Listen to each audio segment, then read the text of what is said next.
you comply. Can the crew pull off the most daring escape of their lives? Plus, a sneak peek at 7 of 9. Like you've always wanted to see her. Star Trek Voyager.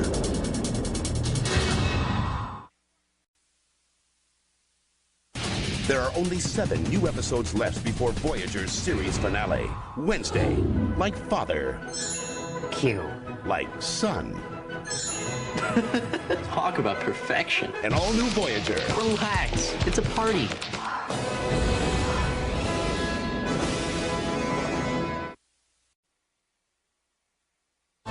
Is the crew of Next Generation Lieutenant Barclay? helping Voyager's enemies? It's time. Pull off the ultimate abduction. Let's steal 7 of 9. They've beamed to an escape pod. What's going on? An all-new Voyager. I'll bet she gives great umox.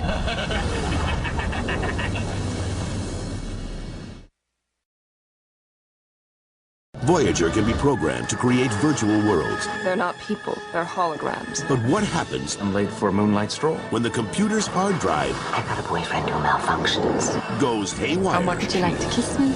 Of course. An all-new Voyager.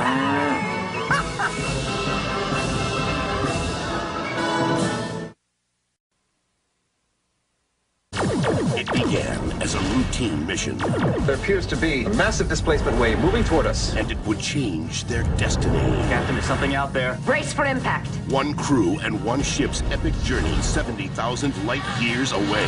We're on the other side of the galaxy. Now it's a quest to get back home. Why are you holding us here? See it from the beginning We have no way back unless you send us. on the premiere of Star Trek Voyager.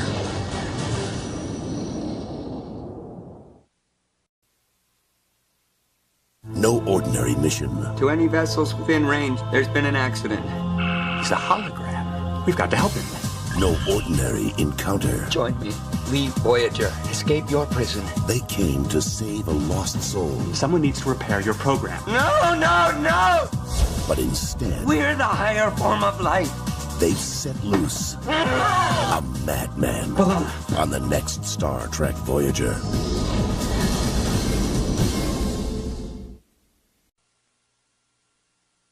Wednesday on UPN. It looks like we've got an epidemic on our hands. It's incurable.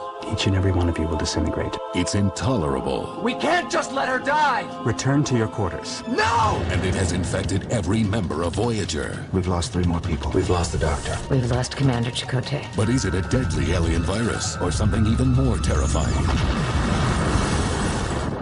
She's gone. Voyager.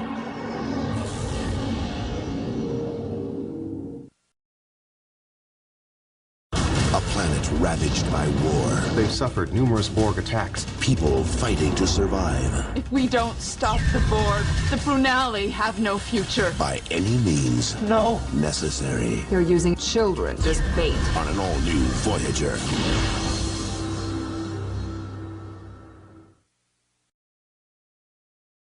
Imagine watching a world evolve before your very eyes. For each second that passes on Voyager, nearly a day goes by on the planet. A world whose weapons The inhabitants appear to have developed antimatter torpedo technology. will soon surpass your own. Life support is failing. An all-new Star Trek Voyager.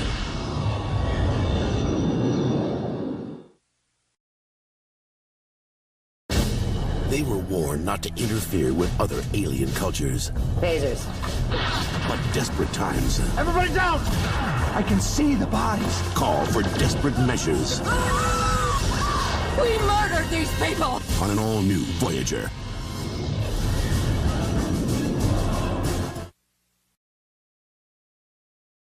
Wednesday, Star Trek, The Next Generation, and Voyager join forces. I have a plan for communicating with Voyager. They've been stranded 60,000 light years from home. I've decided to ask Captain Picard for help. Now, the moment they've been waiting for The message is being transmitted on a Starfleet emergency channel. is finally here. Come in, Voyager. Do you hear me? Starfleet Command, come in. Voyager. An all-new Star Trek Voyager.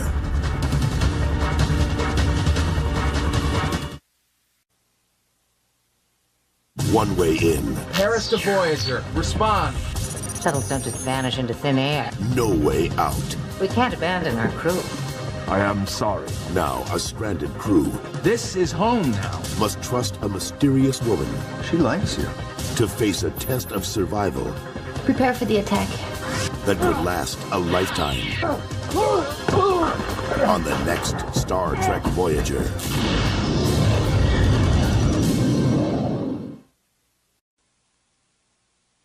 The Voyager crew has landed back home. How is that possible?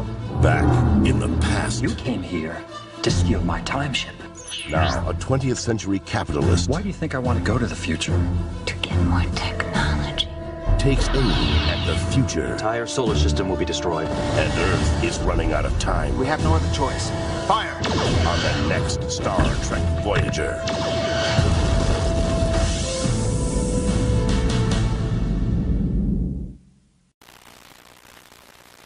An old enemy. We are the poor. But a new generation. Captain, they're children. Don't let their appearance fool you. They are in control of this vessel. So young. Your weapon won't work here. And so deadly. Comply, or your hostages die. Voyager.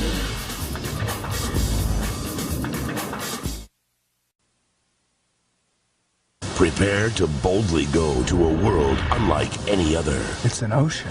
Completely underwater. Now a crisis down below. If you don't make some serious changes, that ocean won't be here much longer. And an act of defiance Mr. Paris is acting without authorization. could end one crew member's career. Stand down, Mr. Paris, or I will open fire. Can't do that. On the next Star Trek Voyager.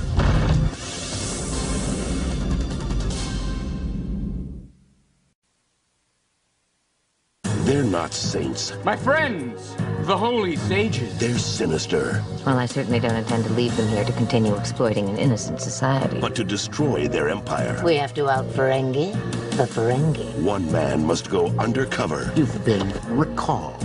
We're ruined. And if he's found out, their plan could go up in flames on the next Star Trek Voyager.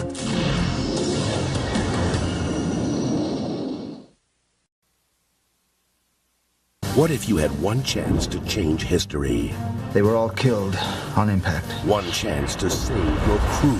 We're here to save 150 lives. If you succeed, countless lives will be affected. They will risk it all It's not working. We're coming in too fast! to run a race All hands brace for impact! against time itself. I killed them! On the next Star Trek Voyager.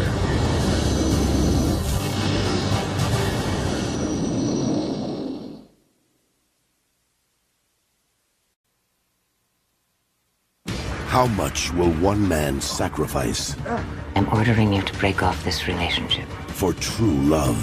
I'm violating about half a dozen regulations by just being in this room. His career, I have served on this ship for 5 years and said yes, ma'am, to every one of your orders, but not this time. his trust, So you've resorted to sabotage. No doubt involving him. even his crew. I can't break us free. On the next Star Trek Voyager.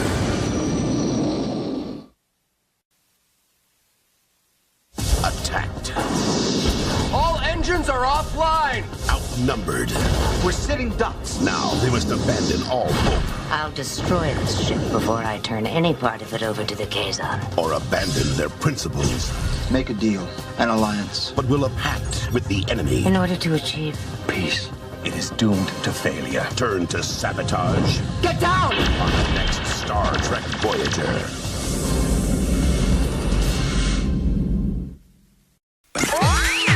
You're watching UPN. Tonight, UPN presents a 2-hour television event. It all begins right now with last season's Voyager cliffhanger. You're part of us now. Then, 1 hour from now, I've lost the away team! the final season begins. I want you to assimilate Voyager. Even if you've never seen Voyager before, this is the night to join the adventure. Star Trek Voyager season premiere event starting right now. What if Voyager was being used against its own Federation? We've been the victim of an elaborate deception. And the key conspirator A secret mission? It's ridiculous. was her captain. Turn the ship around. That's an order. I won't allow you to complete your mission. An all-new Star Trek Voyager.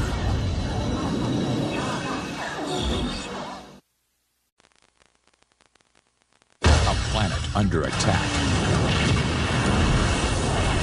Call for help. If you leave us, we will be slaughtered. A rescue mission. They're charging weapons. Fire. That could be Voyager's last. They're closing on all sides. An all-new Star Trek Voyager.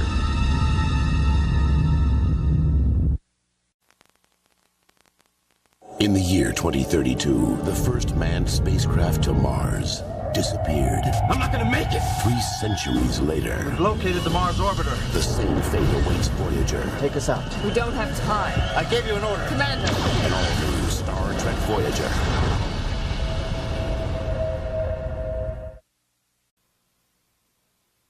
An exploration into Janeway's past Shannon O'Donnell, the first of a long line of Janeway explorers. turns her childhood hero I wouldn't have become a Starfleet captain if it wasn't for her. into a shattered dream. The whole town was against her. And history will never be the same. You're living in the past. Sounds like you've been sleeping with the enemy. On the next Star Trek Voyager.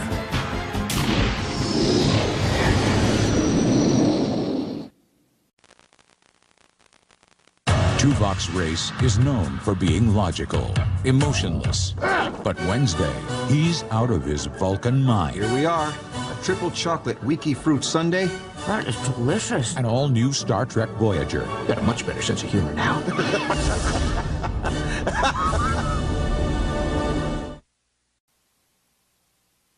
A revelation that could change history. Our ancestors came from somewhere else. A link between an alien species We're looking for something called Voyager. and our own. I'm picking up 2 life forms. When the hunt for the truth begins, Your species evolved on Earth? the consequences are unimaginable.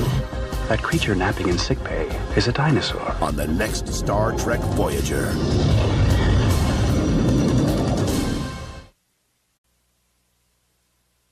Part human, part machine, Underneath all that technology, she is a human being. part victim, part oppressor. You will return this drone to the Borg. When 7 of 9 is torn from her own, Your link to the collective has been severed. the road from Borg to human What have you done to me? becomes a treacherous journey. You should have let us die. On the next Star Trek Voyager.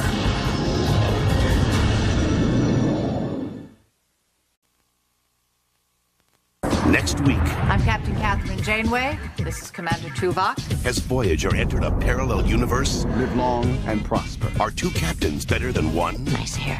I make a better you than you. Or are 2 Tuvoks too many? An all-new Voyager.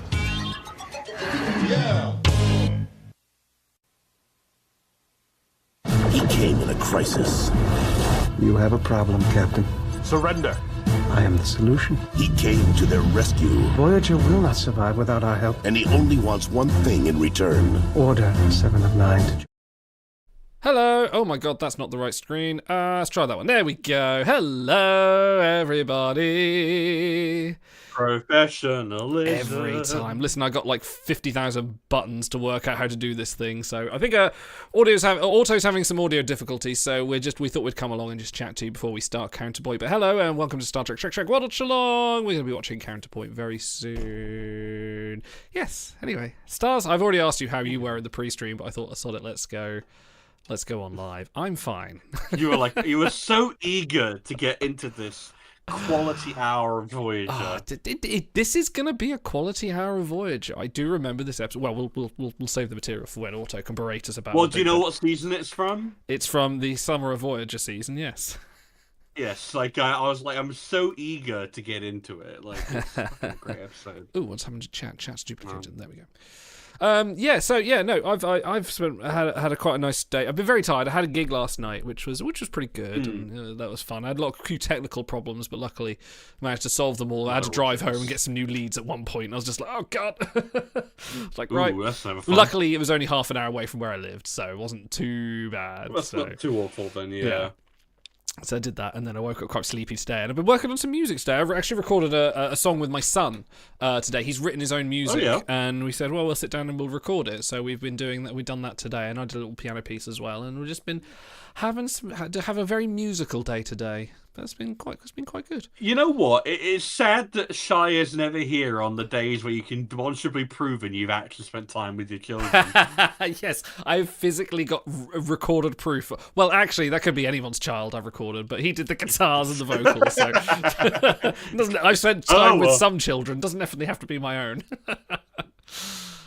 But yes, oh yeah, he's having technical issues. He's just saying so. We'll give him a few moments. Yeah, no but yeah, worries. Stars, I have to. I know I've literally texted you about this physically. You have to play Hades. I've just finished Hades 2, and it's so good. Such a good game. Just. I'll get to it. There's a lot to play. You like your Greek mythology? I do. You do. I do like This my is Greek mythology. Absolutely up your street. Like, even the sequels, they're more of it. And it's just like, yes. Yeah, at the moment, I'm playing quite a lot of the new Pokemon games. So... Oh, that's just come out, hasn't it? Yes, yeah, literally Thursday, I think it was. Oh, wow. Yeah. How are you finding ZA? So, everyone's complaining about the graphics. I'm like, at this point... It's a Pokemon game, of course you are. Yeah, it's like, guess what? Pokemon games don't have great graphics, generally speaking. I don't really care about that. The gameplay is really cool, though. It's really, really fun. Very, very different. No longer you do... It's a lot more how you would imagine it from the Pokemon, like, the cartoon. But it really is like playing that lot more. It's extreme. It's all real time. Like, you're actually running around and pulling your... Get out of the way of that thing, pull out of that, and, you know, it's just like... There's a really fun, like, more tactical element to it. A lot more fast-paced. Yeah. It's the Legends ones, because Legends Arceus was the last one, wasn't it? That was like an early Switch game. Yes. Yeah, that was like 2022, I think it was. I played that very recently, and that is also excellent in a very different way. That's one for the lore nerds, and it kind of just, like, underscored for me, like, just how much... A lot of what the reason I had kind of gone off of Pokemon was because it was so dry in terms of presentation. And Legends absolutely puts a lot more sauce in, like, pizzazz on things, which makes a big difference, honestly. Like, dressing things up a bit differently goes a long way. Yeah, I like the idea. I can't remember which Pokemon game it was. It was like Sun or Moon, maybe, where they went to a different island and you had different sort of variations of existing Pokemon. Was it that one? Or was that's X and Y. That's been a few of them. Sun and Moon had a few of them. The one I just played, like Legends Arceus, also had a few of those. Like, for example, Typhlosion was like a fire ghost type and stuff like that in that region, which was really, really cool. Yeah. But yeah, no, like they're solid games. Like, you know, like if you go on Twitter, everyone's gonna be shitting on the graphics, but it's like, guys, it's literally a Pokemon game. You are not getting Horizon Zero Dawn. Like, speaking of games, I don't know if you saw, I played, and there's a video of it on this channel. I played the new Voyager demo, Across the Unknown. Yes, I haven't had a chance to watch it, but I've heard some okay things. It's pretty good. I'm actually somewhat impressed, like, because there was like very scant gameplay details like online, and it was a bit like, what are they covering up here by not showing things? But actually, it's pretty good. I tell you what. The developers have played a lot of Star Trek timelines, I'll tell you that. It's like timelines for grown-ups. For real gamers. Wait, wow, that's crazy. It's kind of weird. But it's like, you know, because you've got, you know, like we predicted, there's the kind of Fallout Shelter XCOM aspect of building up Voyager. Yeah. And that's cool. And I think, like, in the way, you know, you frame it after just sort of, you know, coming back off Caretaker, you know, the ship's all blown up, you've got to repair the decks. Makes so much sense. Like, that's like... one of the best connections in gaming to franchise that I can think of. I mean, it's one of those things that they didn't do in the show, which is perfect for like fodder for a game. Yeah. And then you've got like managing your ship. So you've got deuterium and not dilithium, but you've got duranium as well. You deuterium, you've got to keep running. So you've kind of got a limited amount of that. You have to keep topping up because if you run out of that, you go into grey mode, and then stuff starts shutting down. Nice. And you got deuterium for building decks, and there's a few resources, but it's not like they basically spent the entire like hour I played was like tutorial, go. And it's like there's a lot here, but actually once you get into the gameplay, it's not too bad. The what if stuff sounded really Yeah, cool. so the demo ends like at the end of Caretaker, so you kind of do Caretaker and a variety of there's a way, so you do a few away missions, like you go down to the surface and engage with the Kazon, and you can make a few decisions there, and it's like timelines, like the continuum events. You have to take the certain type of people depending on their skill, and they get exhausted if they use certain things. So if you use them recurring. And they've got traits as well, so there may be occasion like you'll do a mission that was in Voyager that you'll go, well, actually, I'm not going to take Chakotay, I'm going to take Neelix because he's got this different. And I think there's not too, like, I did try and stress it out to say, right, can I fuck my game up and see, like, can I really stress this, and it's quite hard to kind of fail. Like, they give, at least in the demo anyway. I don't know if they'll tweak the difficulty for like the main one, but yeah, the first they might have like an extra difficulty mode. Yeah, probably. But for the demo, sort of ended at Caretaker, and you get the choice: do you want to go home? Do you just want to straight up? And I did, and that was it. End of the game. It just went, you've gone home. Well done. But you do end up having an argument with Chakotay, and then you end up arresting all the Marquis. So it's kind of funny. That's cool. I like that. Yeah, that's what I was hearing. Is like you could just do Caretaker. You just decide to go, hey, there's the boy. Yeah. Like the idea of doing Caretaker of what if we just like refuse to do the rest of the show? It's hilarious. I love video games that do that. Yeah, wasn't there like a Far Cry game that did that? It said, oh, just wait here and then you just complete the game, something like that. That's Far Cry 4, yeah. If you literally wait 15 in real-time minutes, like they tell you to in-game, you get a completely non-canon ending, which is hilarious. Yeah. So good. Hey, Auto, how are you? How's the laptop? Laptops. Oh, wow. We're going between devices now. Yeah. And they all wanted to update multiple things at the same time, so... Typical. Awesome. Well, how are you, anyway? Have you had a fun I'm doing all right. day? I had to put away the flip-flops and the shorts yesterday, and I'm crushed about it.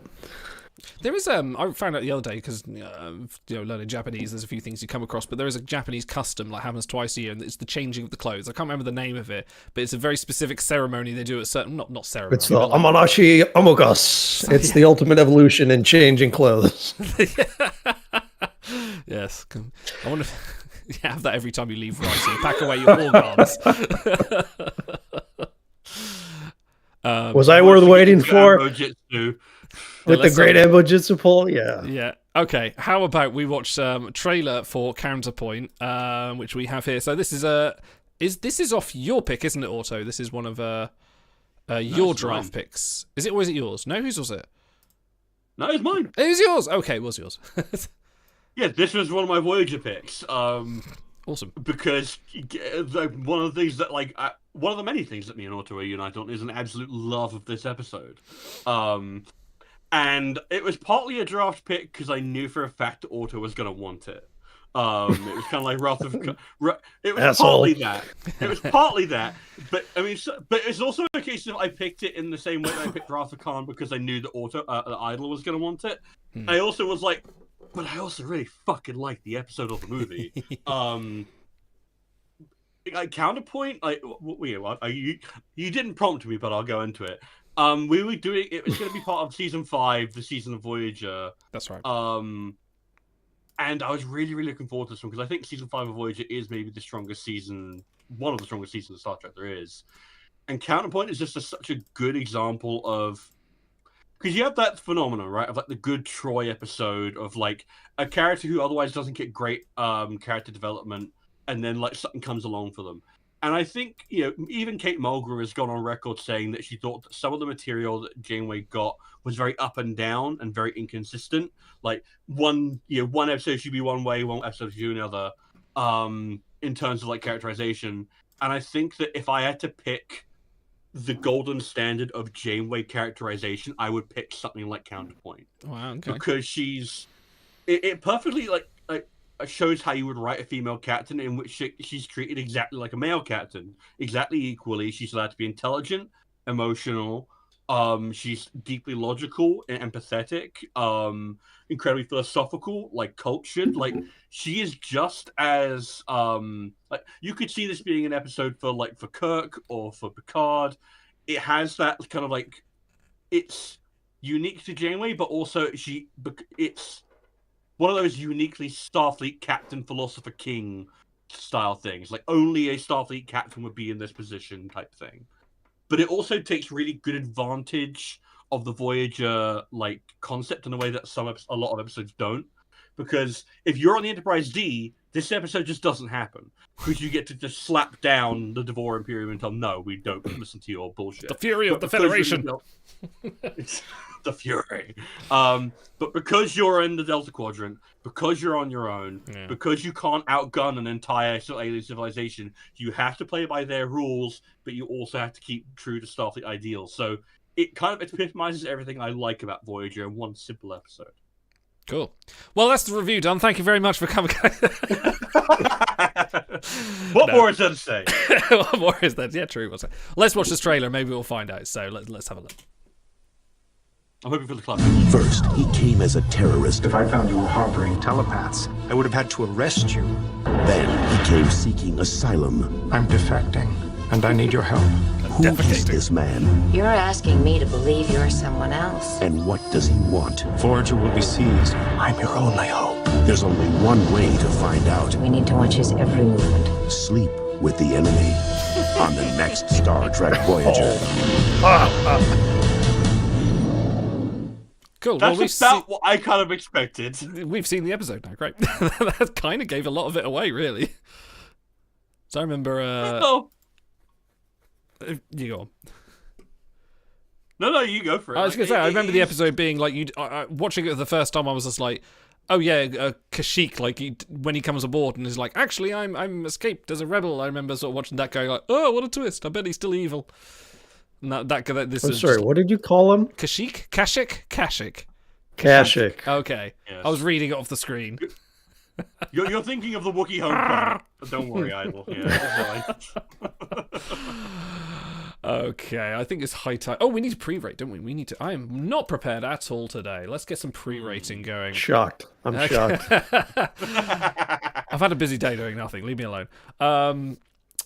Auto, speak to me on this episode. Talk to my soul. What are you going to pre-rate at this? Has this come up in your gym workouts yet? Do you have an advantage over the rest of us? It was almost maybe the impetus. Right? I did a few.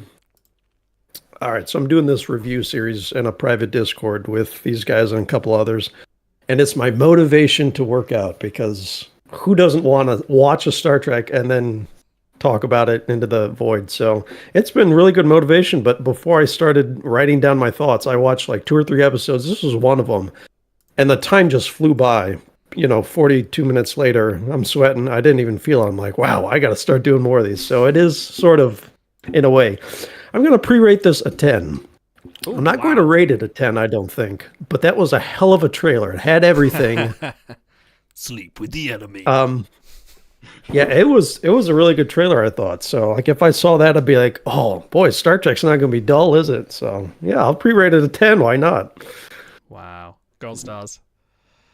I mean, like, that trailer is always so... Like, I give modern melodrama. A ton of shit. Yeah, no, I give modern trailers a load of shit, but God, they were really silly back in the 90s. I the dance music goes I was hoping for the club music. I love that Don club music so much. I'm gonna pre-rate this based on my memories at like a 9.5. That might be highballing it, but I can't think of anything I don't like about this episode. It's just extremely well created. I'll probably have some stupid like budget issue or some line that annoys me. There's a couple things, yeah. Yeah, I could think of some very small things that'll stop it from being perfect. But it's like there's no such thing as perfect, as they always say. It's like 9.5 is still amazing Star Trek. My mind. Idol will think of a lot of things because he's not the sentimentalist that we are. Not, so. No. But to be fair, I do remember really liking this episode despite the romance storyline because it had intrigue. It's a little bit of a thriller. Yes. I'm not a big romance fan. Like, sorry, I'm cruel and cold and dead inside. Unless it's anything to do with Chapel and Strange. You have to apologise to us for that. Apologise to your wife for that. Oh shit! No, she knows. I was gonna say no. Look, he was paid handsomely for his children. All right, he held up his end of the bargain. The marriage contract has been fulfilled. Anyway, so yes, I think if I'd have watched that trailer when I was younger, I'd have been like, oh no, this is going to be terrible. But like, I know for a fact this is actually a really enjoyable episode. Trailer. Maybe sleep with the enemy. But we'll see. I'm a big nerd for big starships and like imposing Imperium and like arrogant leaders who then try and defect and are snarky, and there's a lot of snark from Kashyyyk in this episode, so I'm going to give it an 8, a confident 8. That's what IMDb gave it. Oh, that's a good one. Yeah, well, they're unreliable. They are unreliable, but I like this metric. Let me find out. Hang on. Where are we? So many spreadsheets. So I did pin time. it in. I pinned it. No, I've got it. I just need to find out. I'm sorry. I've got a subtitle layer that takes up half my screen. Oh, sorry. They give it a 7.9. Sorry. Okay, that's not bad. That's not bad for IMDb. It was approved. Okay. Perfectly cromulent. Yes. Yeah, Riverdale, you're right. Romances with the guest character hard because you know it can't last. Unless it's someone from the holodeck, in which case, delete the Look, life. I don't want chat stealing my talking points. Save it for afterwards, all right? Okay, right. Let me get myself organized. By the way, when we say applaud. Yeah, you clap. For any hardcore lurkers out there, Overtired will be on next week to review one of his episodes. So if you're also a lurker out there enjoying these, speak up in chat. Maybe we'll pick you like the claw to review one of your favorite episodes. Or we'll pick on you, one of the two. Anyway, spool up your DVD copy that you bought at a Trek convention in 1997. Actually, no, DVDs. No, DVDs were a thing then. VHS by then. Yeah, VHS. Boot up your Paramount Plus, then curse your screen for not allowing you to log in, then curse it more because it won't stream it properly, and just go to the Pirate Bay like the rest of us. We're going to be starting in 5, 4, 3, 2, 1. Engage. There's coffee in that nebula. There is. The divorce ships are assuming a tactical formation. Bridge to transporter room. Status. All set here, Captain. Pattern cohesion looks stable. Voyager seasons 5 to 7 have such a good. They do a little wall of sound, but that means like every episode has a great mood. Yeah. And I do love the directorial choices here with like slight little bit of Dutch angle, and you're like, wait, why are you at that station? Thank you, I'll just fix that. By the way, let me know if I'm lagging because you guys are idles lagging a little bit from me. Oh, that might be my camera shit at the moment. I don't know what's going on with it.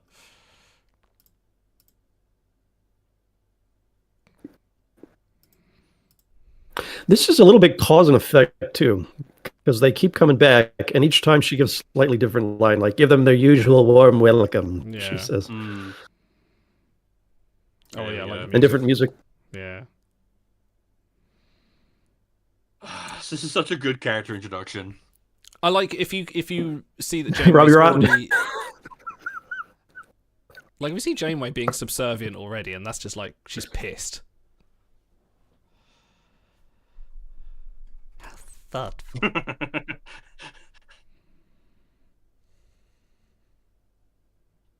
Black. Look at that high angle.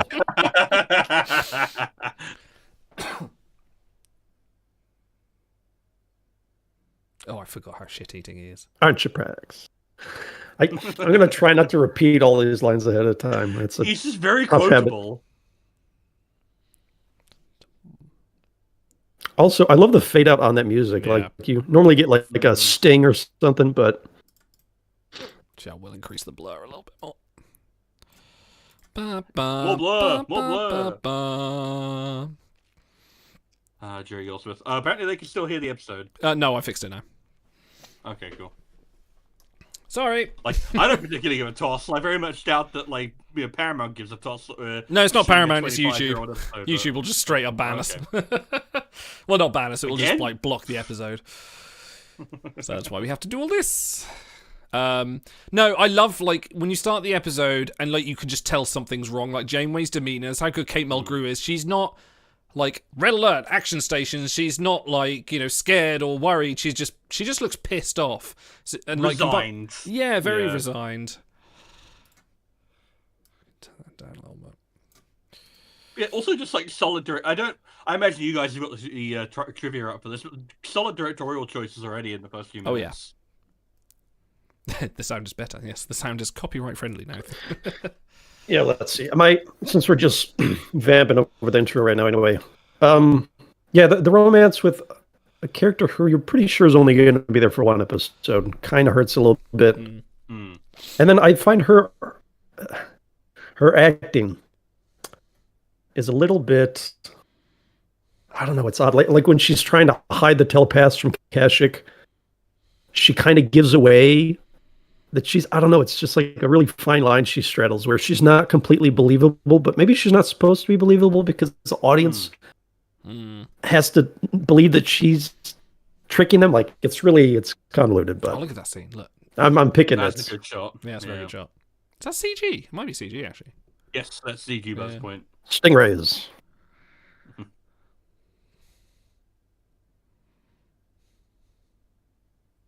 I don't feel like you get a ton of shots like that either.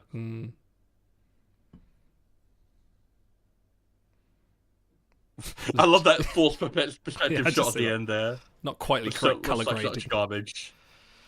No, that's real.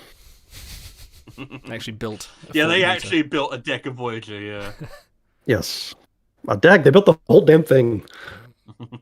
If I had £1 billion, I absolutely would build like a deck of some starship somewhere, like a garage in the middle of nowhere.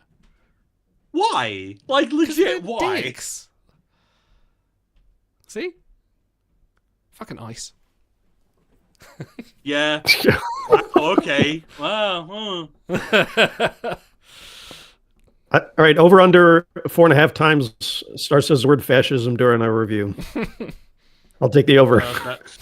That's not a good bet to take. I'll tell you that for free. I mean, we started reviewing Star Trek Scouts, and that was just all you could talk about now. I mean, I'm pretty sure when you picked the episode during the draft, you said it's a good look at it. So, look at Neelix has to behave himself. That's how you know it's a weird episode. Yeah. And look at Ensign Wildman over there. Yeah. Ensign Normal Man. It's just because Ensign Calm Man.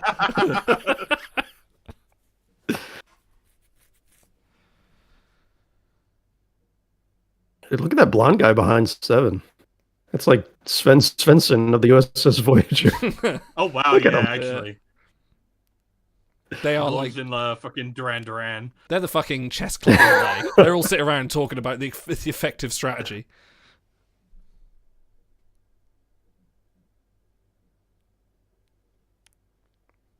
Never heard of the Beastie Boys.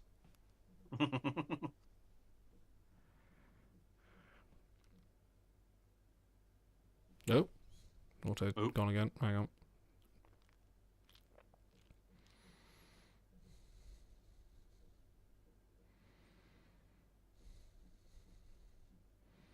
Do you like the uniforms? Harmoniously mingled.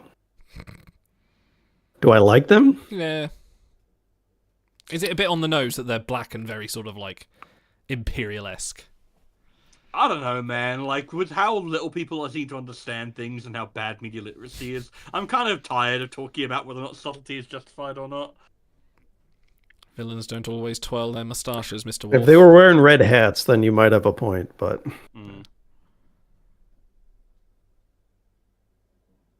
Listen, Alien Hugo Boss designed these designs, and they are perfect. I mean, didn't he clad the Nazis back in the day? Yep, that's the reference. Yep.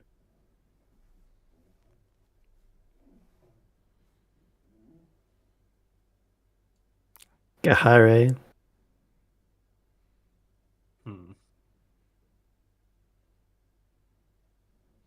Oh yes, our friendship.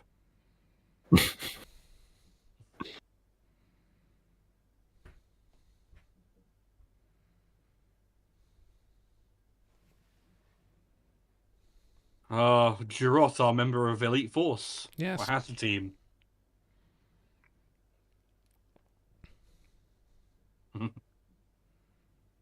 She delivers us a deadpan.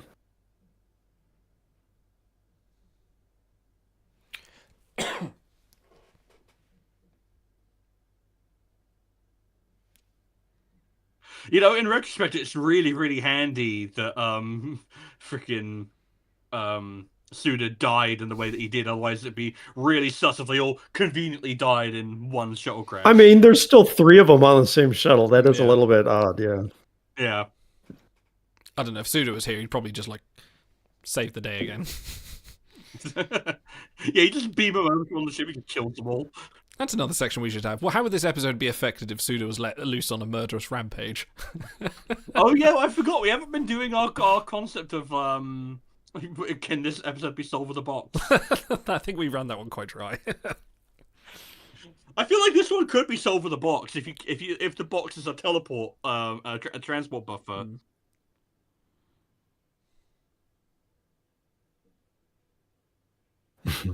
Oh, the codicils.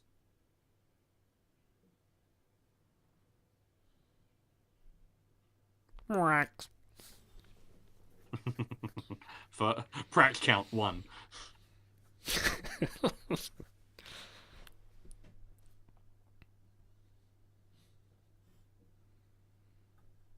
I love Prax. He makes Kashyyyk so much better. He's the He needs a foil, yeah. He's Chaotica and Prax is Lonzak. Lonzak, that's it. It's the same dynamic. I also wonder if the classical music was chosen because of the whole Nazi fascination with Wagner and stuff like that.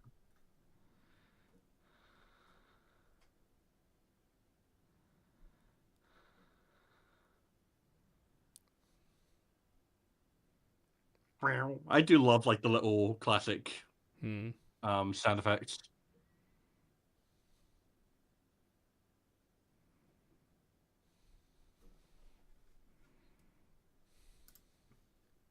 It's like she threw the power over too many cottage. He's like, got it. You've got the ball. See, confine beam unstable, Dutch angle. I love it when they go Dutch. I prefer it when they go Belgian. Hi. Hi. I like the little flash. Yeah. Come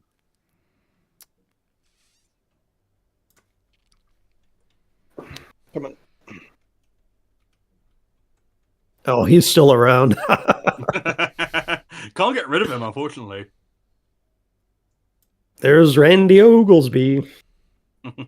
Sorry to usurp your trivia, I'm sure. It's just coming idle. It's fine. Well, don't worry, we've forgotten about it in half an hour. Hide and seek.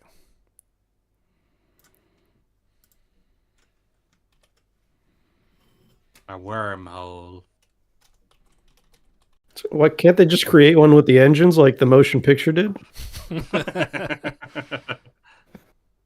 They also can't go back in time by slingshotting across the sun. Oh!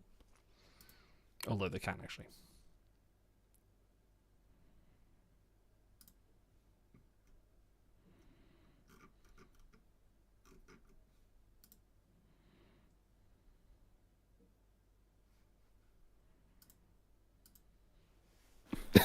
They should get an inch shorter every time they do this. It's have to stoop a little bit. So I imagine the justification for why that didn't happen to Scotty is just Scotty is just that good. Well, yeah, he's the fucking man.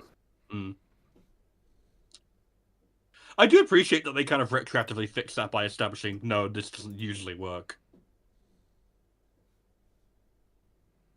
Oh, you fatty. Thank you.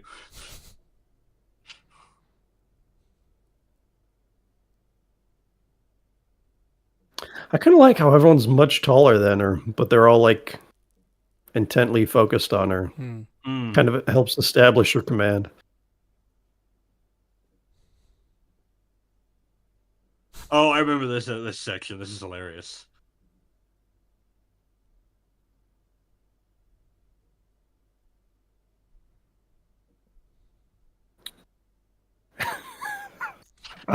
Thanks, you little prick.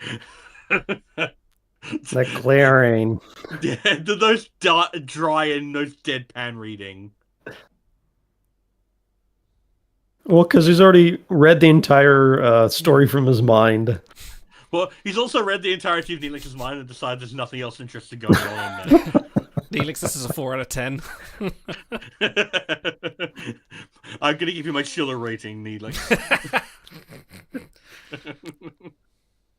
I love Mulgrew playing with the fruit in this scene. Toward the end.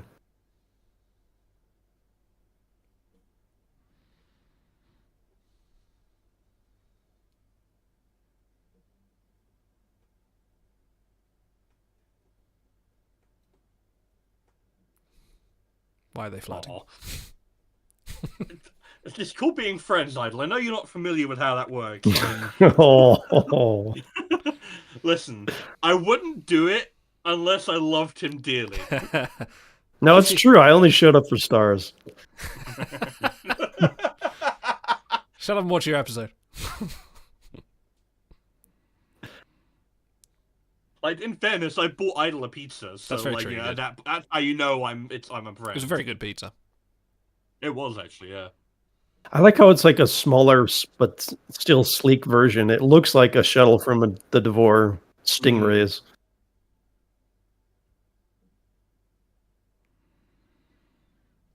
He's just like in the storage closet somewhere recording this. Yeah, yeah. I love it was on like a frantic phone camera, and he's like, "Gotta go." That's what it'd be if it was Stranger Worlds.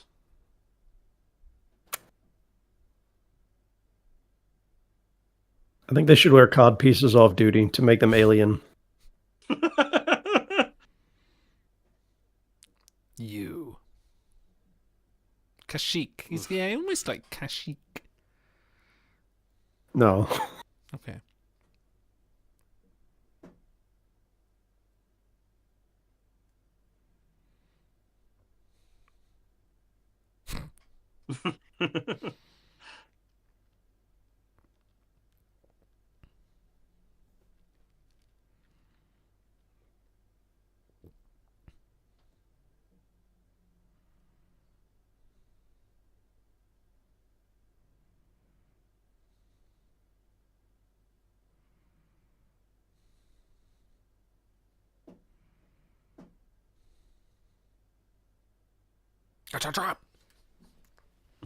Drop.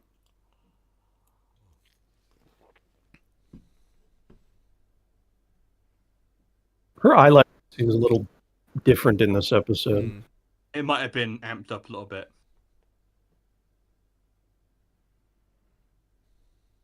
Spoiler alert, Maze. That's right, it's only 20 years old. 30 almost, right? Oh, shit, 25, yeah. Shut up, 1990 was 10 years ago. All right, so how does he know about the telepaths in the wormhole? That's what I want to know. Because they don't really explain it. I have to imagine it was a case of maybe there was a real ship and then they just supplanted it. Yeah. That's what would make the most sense to me.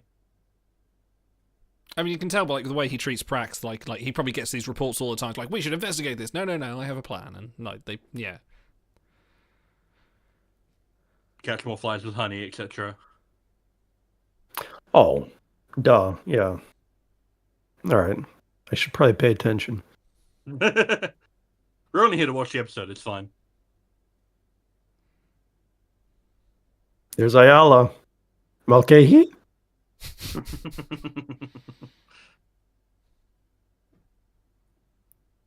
There you go.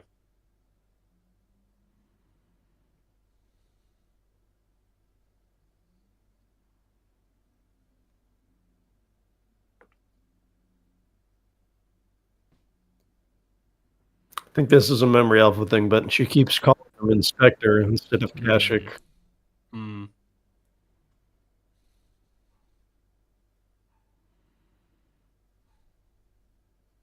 I have watched Babylon 5, mate. It's great.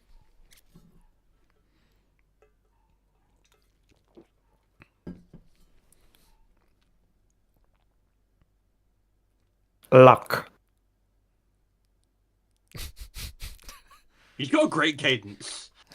Yeah, it's very clipped. What do I need to prepare dinner? Need some orange sauce and a duck. I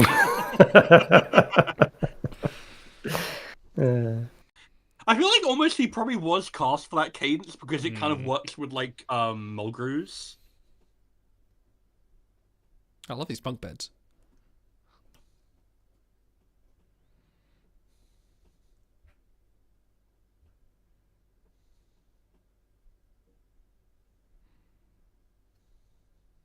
This feels like a choose your own adventure setup, you know? A little bit, yeah. Like there's two forks in the road or whatever. Yeah. Can't wait to play it in Voyager Across the Unknown. I'm sure this will be in there. Might be. Here we go, baby. Second best guest star in all of Star Trek. Yeah, I love this guy. Oh yeah, I know what you mean.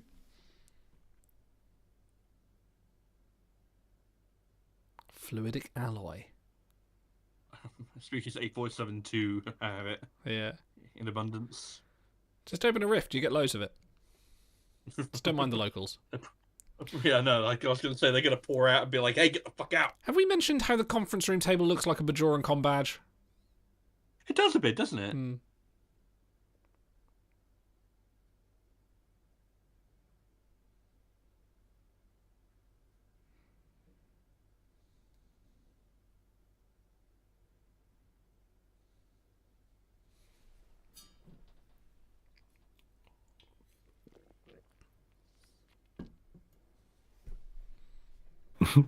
The check bounced. They stiffed me on my PTO. Only 4 donuts instead of the regulation 6 in the mornings. That was it. Airlock. All the K words he's really good with.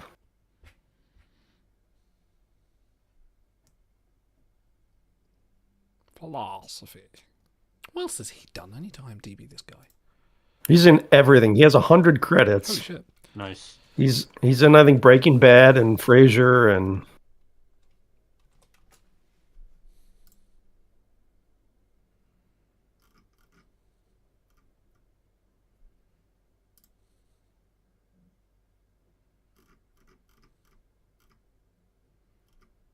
I love the little pause. And the rotate. That's...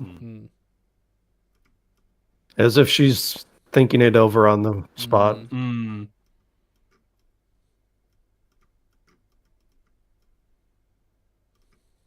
You'll have Harry's old quarters.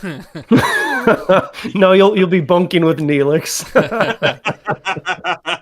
He'll get the truth out of you. He was in Jurassic Park 3. That might be where I've seen him. Oh, maybe.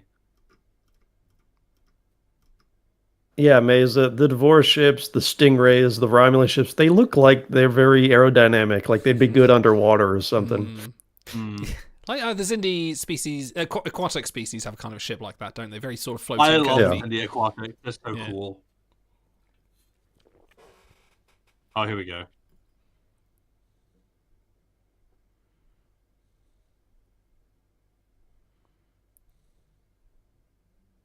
Full brace of photon torpedoes. I love the little stray there. That's great. Look at him casually leaning on the tactical console. Oh, yeah, I know.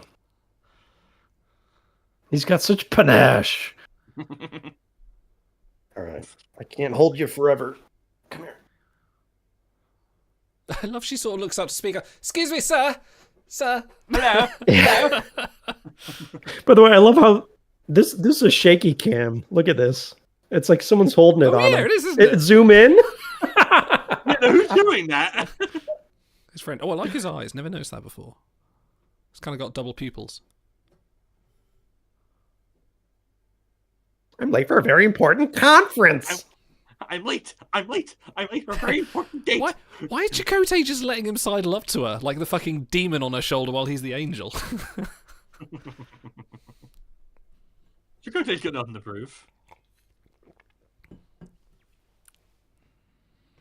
Here, the first puffs. Yeah, I love him. ISO. A little bit of ISO. God, the makeup's so good.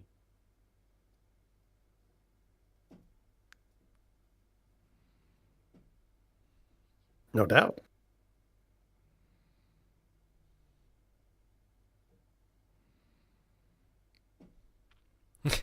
Janeway's in flirt mode.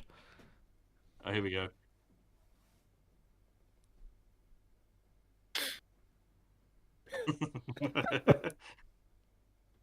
Oh. What a great line read. Oh, she is in full mode. I Look love at that tone. That's like very chaotic. Not yeah, she's about to surprising. start purring. Pointless. All right, here we go. Look at her! Look at him! I bet they didn't tell Kate Mulgrew about that.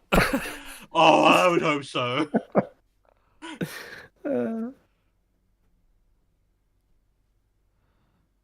It's a wormhole. Layman's term. Oh, I'm waiting for it. I'm just watching it. Oh, the... Interspatial flexure. Where else have we heard that phrase used? I'm sure Memory Alpha has a page on it. Oh, yeah. Cyclical vortex.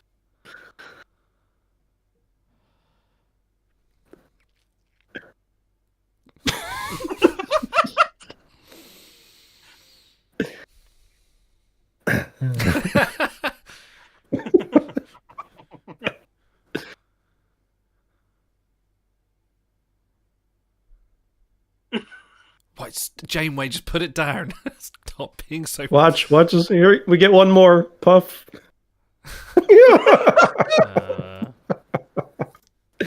Think harder.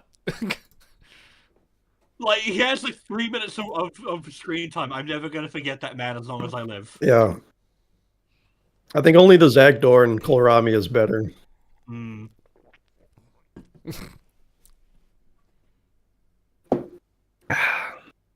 Why are these the only two working on it? Oh, right, that's why. Oh. I'm sure the others are working on it, but... Yeah. They're just up against the bulkhead with their little task. Jesus Christ. Meanwhile, Chakotay's like, why does she never do that with me? I mean, they had a moment. He just refused to capitalize on it. He made her a bathtub. I made you a bathtub. Why won't you answer my texts? Dude, it's kind of gross that they were on that planet like 7 months and they didn't even kiss, but she kisses him in a few hours? Come on. But it's all part of the deception, though, isn't it? Yeah. She's playing him. I like his high water pants. Yeah, I think my granddad had those. Oh, we've got the art on the screen now. So the timelines are here. Yep. Oh, nice. Trying to relax a little. I'm sorry, but I like you at all. I guess saw myself from reading all these lines. Sorry.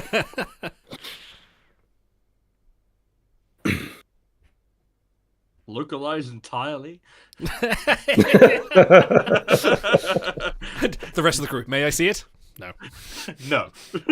So the green screen is letting them down a little bit at this point. I mean, it is an older episode, but yeah. When we get a ship in the docking bay, that's I think the low point of the visuals.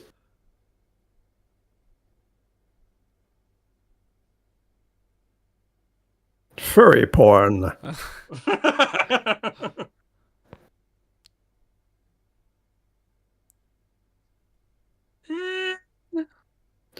It's rite of passage for any captain. She's so full of shit. Break the prime directive? No, I bent it a few times. Okay. Look at her. She doesn't break eye contact because she's still trying to figure out this guy. It's really nice.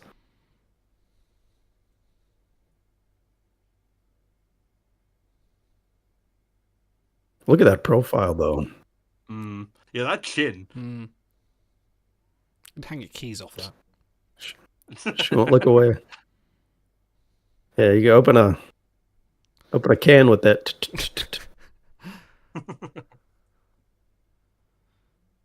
Don't blink. Don't blink. So check out the music. I like how it lines up.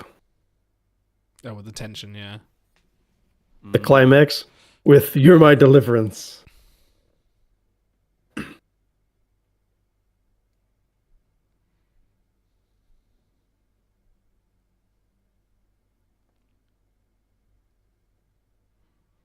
Worked. It worked. They really are made for each other. Yeah. It's They yeah, The absolutely actors, have. anyways. good chemistry. We'll have to go around this rock.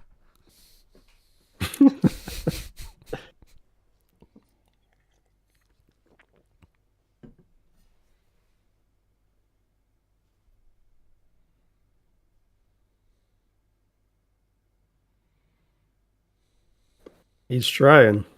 Oh yeah, he's putting the shine on.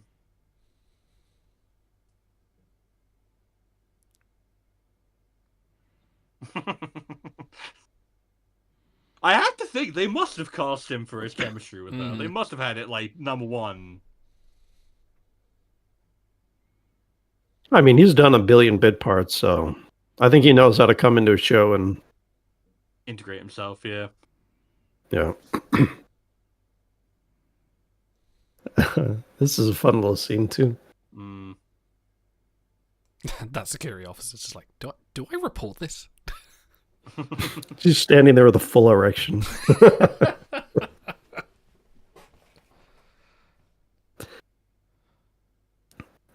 Dude, her facials. Yeah, you can really tell she's thinking about it.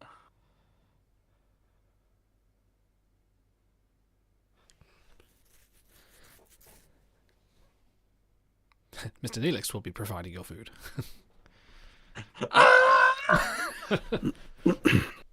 Oh, this, Yep. yeah. To attention. Oh, the little smile from him too. Go get him, Captain. That's the caretaker's away. Yeah, I was gonna say that's a freaking caretaker. What?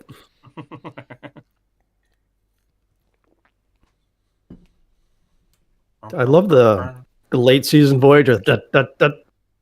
Yeah, very consistent.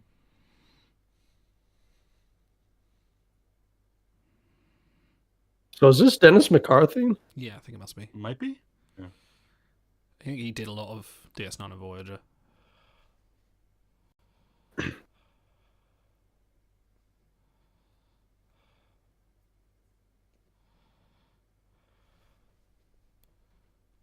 Do it.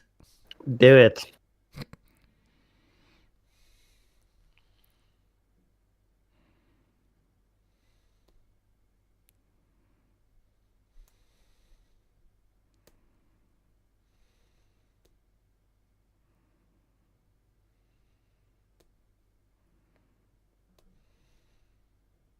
We're all holding our breath. Yeah, no, like this is actually quite well done for the holding of the tension.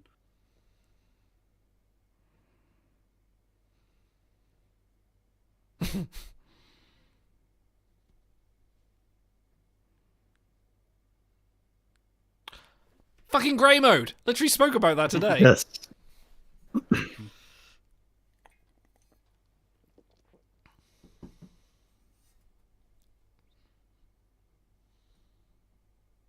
You said like 2 lines in this episode. Poor guy. 61 words. Oh, sorry, I said the word line. I can tell you exactly. All right, now you're just trolling me. It's because Neelix is a boss. I love Neelix. Early seasons, he is garbage because he's a creeper. But later on, after Cuz leaves, he's really good. Yeah.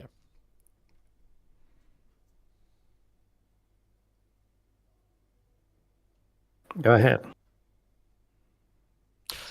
Oh, here's the rest of Tom's SAG lines. Mm-hmm.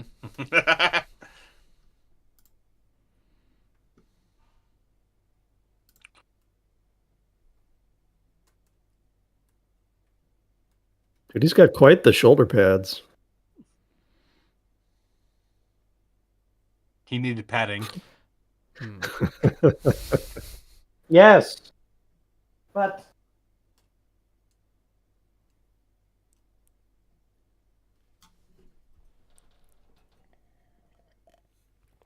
Called him by his name. oh, there you go. Memory alpha lied.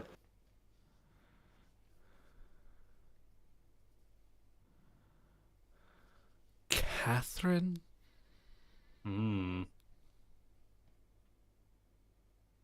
I like how she does care. Like, she doesn't want him to.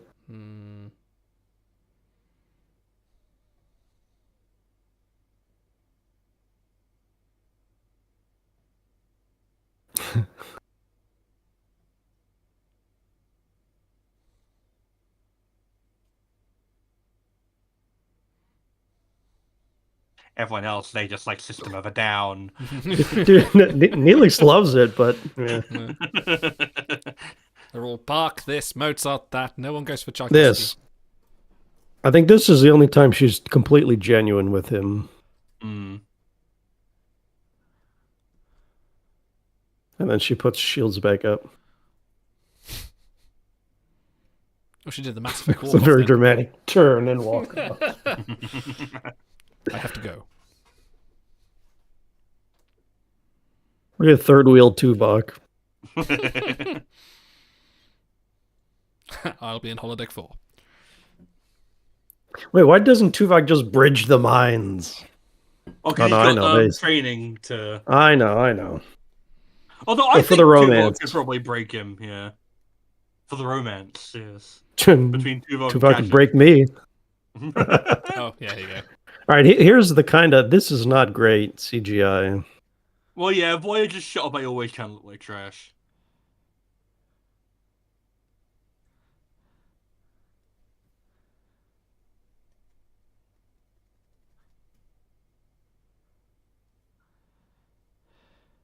Sleep with the enemy.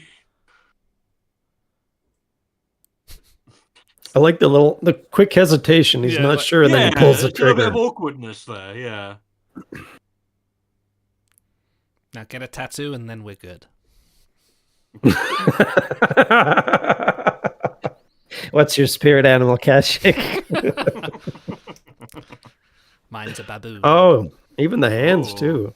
He does the hands very well. See this? Yeah, that's right. That's right. And then I think there's one more shot. I mean, yeah, that's why they didn't build it. This is very green screen. So yeah, that doesn't look so good. I mean, yeah, it probably saved him a hell of a lot of budget. Yeah, don't forget, by the way, there's a second shuttle bay where Neelix's ship is stored at all times. By the way, didn't that get destroyed? Or... Nope, it's still around. But no, he keeps it all the way till what is it, Homeward or whatever. Wow. Yeah, that season 7 episode. He's really pissed when they built the Delta Fly. It's like, well, I've got a ship. You wanted one that wasn't shit, Neelix. Janeway's is a newt. Yeah, it is. I love that.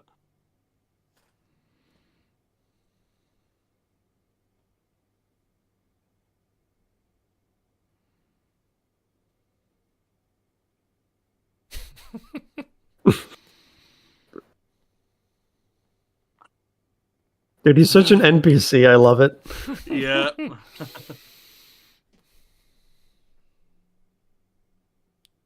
Tuvok just hanging loose on the bridge, huh? Oh yeah, that's a point. Yeah. Warm welcome. And one.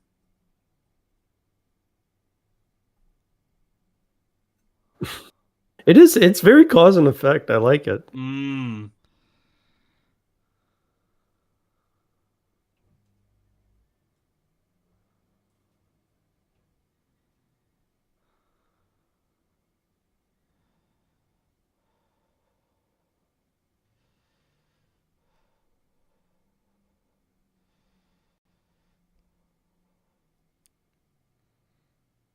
I do kind of wish they'd show him turning stuff over a little more often, like going through drawers and stuff.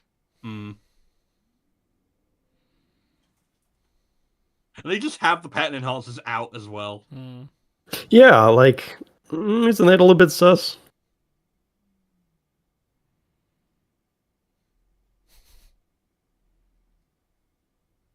Press count 2. As you say, sir. Press count 3.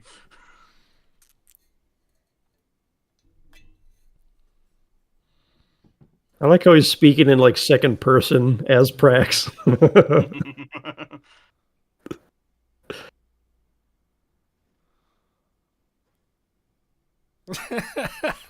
I like his like I am now the villain voice.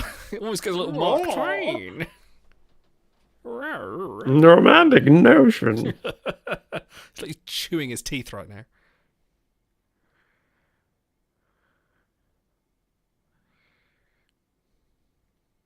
Leave the baton. I feel like a young Sean Connery would have smoked this role. You're not wrong.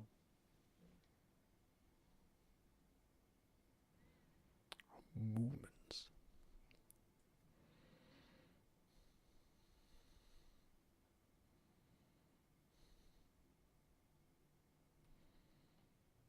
Here we go.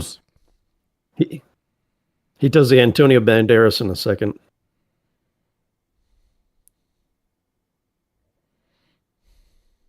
Ah, there it is.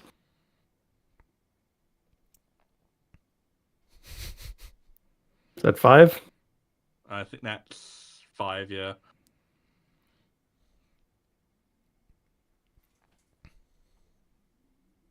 Good framing. Keep him out of focus. I love the way she wavers her voice there. Humanity.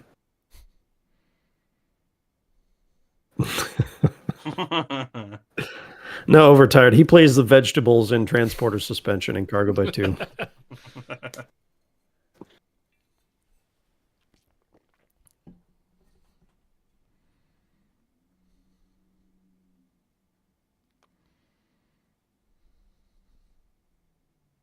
Oh, that loathing on her face.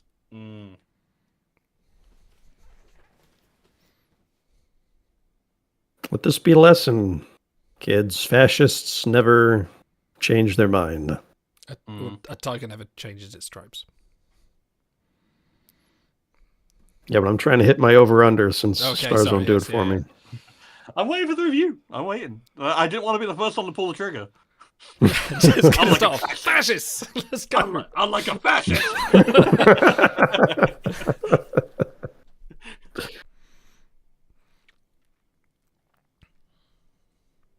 I do like it. Everyone's replaced except her, and it's...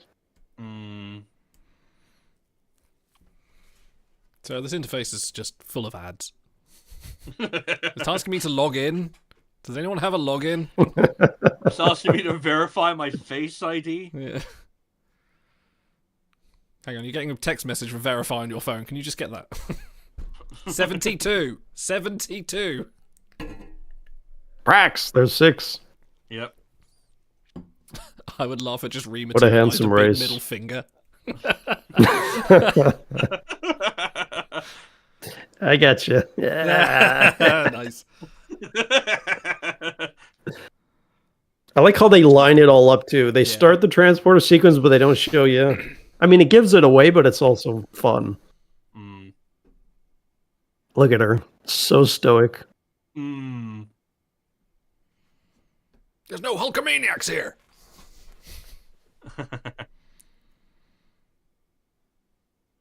No, that's so good. It's such a good line. Full of eels.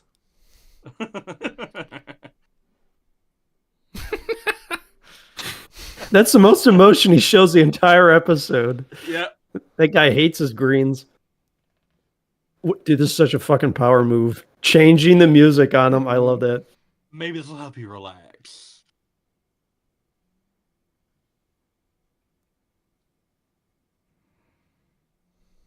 Dude, he does such great double takes in this scene.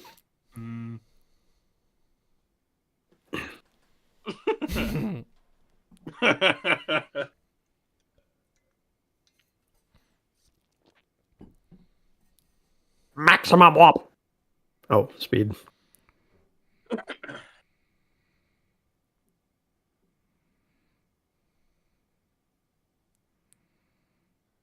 Nice. Oh, it is Babylon We 5. have found the cyclical vortex. All the families here. And now he starts the spin-off series, the Swiss family, whatever the species is.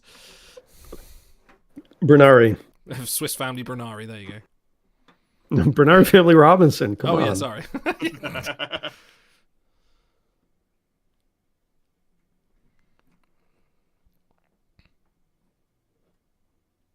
I love him sulking.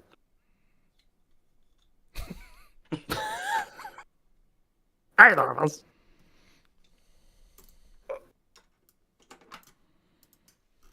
Occurred.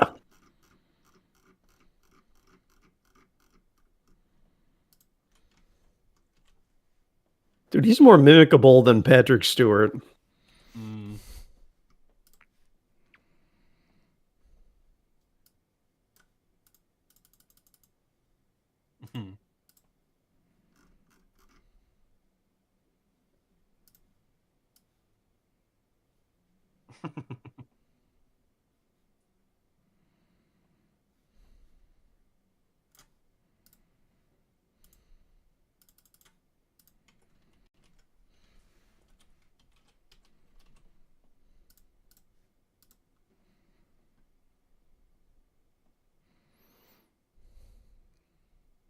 One more Prax for the road.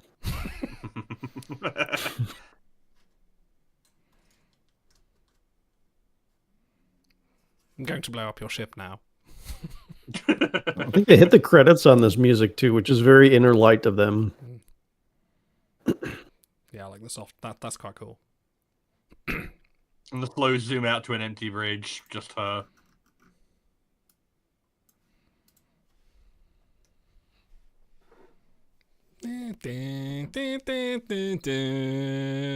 Awesome. Okay. Do we need a brief break, or are we good? I think we're bueno. Bueno? No bueno? Actually, hang on, let me do something very quickly, because we are on a different thing. Sorry, I need to get Kashyyyk on the screen. That's very important. Prax was never the same after his mom blew up in Star Trek 6. Wow. Well, over time, this is why you need to get on the show more often. That's very true. Oh, that's a good time to start.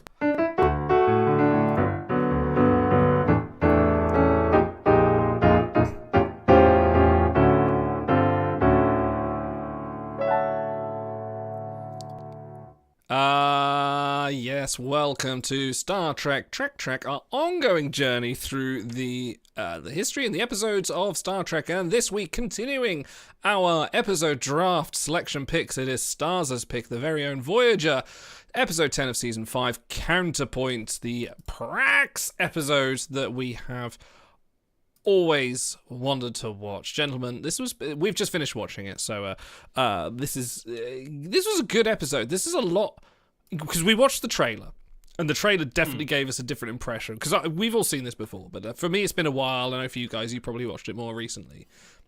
Yeah. And I watched the trailer and I was like, I don't remember it being this hammy, but this was a hammy episode, but in a very good way. Like, there's lots of very good Well, it's acting. self-aware. Yes. Like, Janeway is hammily flirtatious and also hammily, like, sort of sarcastic, and obviously Kashyyyk is very... Or Kashyyyk. I can never say his name. Is it Kashyyyk? Cashewnut. I'm going to call him Cashewnut. You watched it for 45 minutes and you can't get one of the main characters' names down. You're doing okay. The Inspector. That's how I shall address him, like Janeway does the entire episode. But yeah, he was chewing scenery like that, but in a good way. But yeah, so guys, before I get onto the nitty gritty, the details and everything, how did you find this episode? Revisiting it after this time. Guess what, man? Season 5 of Voyager still remains one of the best seasons of Star Trek they ever put out. Because it's a case of I don't know if I would ever make this the first episode I'd ever show someone if I wanted to get them into Star Trek. Like, I feel like this would be pretty far down on that list. But if I think about the things that I enjoy about Star Trek, it hits a lot of the things that I enjoy like pretty consistently in terms of like social commentary, fun alien designs, and just like excellent interpersonal role like dynamics. And it's just a case of I feel like so often, what's that note that they were given, like the human actors on Voyager, to underplay their performances so that they wouldn't overshadow the aliens, as it were? I think it was the direction note that they were generally given. Yeah, something like that. And that's not really present here. Like you said, like both Kate Mulgrew and Cash, etc. I don't know his name, unfortunately. I feel like Mark Relic. Mark Relic. Very prolific. They're both like you say, they're a bit hammy, they're a bit over the top. But it's more like a case of like, it's not like Chaotica Ham, where it's like we're going to be grasping at the screen. It's like they're very intense. It's close. They're positioning themselves and their lies opposite one another and trying to see who will fall for it the most in their over-the-top demonstrations of sincerity and emotion. And there's still a degree of subtlety going on here and there, and especially in terms of like Mulgrew's facial acting, I think. But yeah, no, I think this is a fucking banger of an episode. I really enjoyed that. So you say you wouldn't show to someone as a first episode. For it's not a slice of Star Trek necessarily, but I can see myself showing this to, if I had had a few dates with someone and the chemistry was really good and she was interested, I think I might put this on because it's a dance basically between those two. And I'll be the fascist regime, you be the humble Starship. I mean, they really are up here in terms of, I mean, we kept talking about his clipped cadence. He's so quotable. And she starts out very deadpan. Like when he's reading off the names of the dead telepath crew members for a very simple reason. They're dead. She's so deadpan at the beginning, but then once he comes back and says, all right, I'm defecting, then she warms up. She meets him on his level, and then obviously that scene in the galley where they're alone together, they're like, oh, this is crackling. They're really meeting each other here. This is good stuff. So, yeah, I mean, it's not necessarily quintessential Star Trek, but I mean, when you have 1,000 episodes, you get to do stuff like this, which is kind of out of left field, where it's more of an interpersonal drama. Yeah, like I feel like this is the kind of episode that kind of wouldn't get made in modern Star Trek, which it's like I feel like is a shame. You obviously get a lot less dross as well, but I think the closest we got like this. The closest we got is Burnham and Tyler, like early season 1. That was kind of along this kind of lines and sort of the romance, but between opposite sides. So, but that was more spooled out. Is it Lift Us Where Suffering Cannot Reach, the season 1 Strange New Worlds, where he's kind of flirting with a woman, but it turns out there's a much more serious story behind it. I can kind of see a few parallels there, but it turns out you're wrong, Stein. Yeah, you don't get to drag out the relationship stuff. Yeah. You don't get to dedicate the whole 40 minutes like you do back then. So. Yeah, I think that'll come up when I talk about the best worst. I think it'll probably come along worse as like this is a very rushed. For 45 minutes, it's just a fair amount of anyone's time. But Prax, Kashyyyk is definitely the kind of person I would like to be like a season-long villain. This is an arc in the middle of it, and I would love to see him pop up again at like the season finale. It's like, I'm here, Captain. I don't know that it would justify a full season, but I think you could do like a 2 or 3-parter out of it fairly easily. That being said, I feel like if we're talking about it being rushed, I feel like this is so much better than a lot of the usual one-episode romances. Like, I think specifically of Meridian, of that god-awful DS9 That's low-hanging fruit. Come on. Yeah, but it's the worst example you can possibly think of, where this guy who is as bland as fucking oatmeal with water is just, like, presented as the ultimate love of Jadzia Dax, and she's totally gonna disconnect from the rest of reality just to go, oh, and it didn't happen. What a shocker. And here it's just like, there's so much more honest about it, and it's very obvious that they've got a few ways in and out of it, and you're like, okay, I can see where this is going. They're being very honest with me about what this is going to be like. So just sit down for the 45 minutes, enjoy it, and you don't really have to worry about, oh, they're just going to get rid of him. You know they're going to get rid of him. And they, like you said, it's a very self-aware episode. I feel like they don't try and play you along with the idea he's going to stick around. It kind of reminds me, obviously not in terms of content, but it's like an Agatha Christie. It's like a Poirot. We know there's going to be a villain at the end. We know there's going to be a mystery. But the beauty of this story is they do keep you second guessing all the way. Like you always, you're wondering what Kashik's motivations are. You're wondering, is Janeway going along with it? And even up to the point when they have the kiss in front of the shuttle, you're still a little bit like, what's going on here, until you get the final reveal of like, oh, yes, he was betraying her all along, which you're like, I knew it. And then you get the little twist at the end with, the little third act jump, just to sort of like the extra surprise of her going like, change the music, And I think it's not about it being, a typical romance. It's more about the mystery of like what's actually going on here. Yeah. I think that's what makes this one of the better ones of those, because that's that second layer. It's not just whatever his name was on Meridian just being like, I really like you, but my planet's disappearing, to just like, by the way, I'm part of a fascist regime that was just harassing your crew. I really don't like telepaths, but you know what? I fancy just like, changing. No reason. Let's do science. I mean, if it is ice in the check bounds, I could see him searching sides, but that's for a different episode. First of all, I do eat my oatmeal with hot water. Thank you very much. Secondly, there's the sequence right kind of in the middle. Well, it might be the back half of the episode, is really what helps sell the viewer on it. Will they? Won't they? They're in the galley. She asks him, why are you doing what you're doing? And for like a 2-minute stretch, she doesn't break eye contact. He's telling the story in profile. He's trying to sell her on, this is really why I would turn my back on my job. And she just can't take her eyes off him because she hasn't decided yet. And that's a good little bit for the viewers. And then in the shuttle bay, when they're taking off, he kind of double clutches whether or not he should go for it. He does. He kisses her. And then when they pull apart, she doesn't see him off. She kisses him again. So you're thinking, oh, did she fall for him? Is this really, is this really happening? Like, they give you just enough so you can believe that even if he's not going to last the episode, maybe he really is a good guy, but he dies at the end or something, or they fall in love and he sacrifices himself. You just don't know where it's going. Yeah. That's the kind of beauty of it. It's like at the end. And a really nice sort of ending, because the Devore, it's all powerful race. They've got ships that could just blow up Voyager just because they feel like it. And at the end, he just kind of goes like, "You got me," and he walked. And it feels nice in context of the episode, but actually, like now you sort of talk about it, it's a bit like, "You got me, I'll go." And I'm just like, if jealous love would just blow them up on sight, but I guess he's got enough of that ingrained honor and integrity in him to go like, fine, because they still have Vulcans on the ship. Like, he could turn around and say, you still got telepaths, you're breaking the law. Yeah, but then he has to, like, say, okay, so that whole elaborate sting we came up with to capture that Federation, that Kahari vessel, that completely failed. We scared off the scientists we were keeping an eye on who had an idea about the interstitial flexure, and we lost two whole shuttlecraft full of telepaths because I overplayed my hand. Yeah. And I'm like, sorry, this fascist regime absolutely would put him in the camps for that. So do you think we're going to say better for him to just we're not gonna. Do you think we're going to say fascist more times than they said Prax? They said Prax 8 times, something like that. Yeah. I think we've already overdone our count. Okay.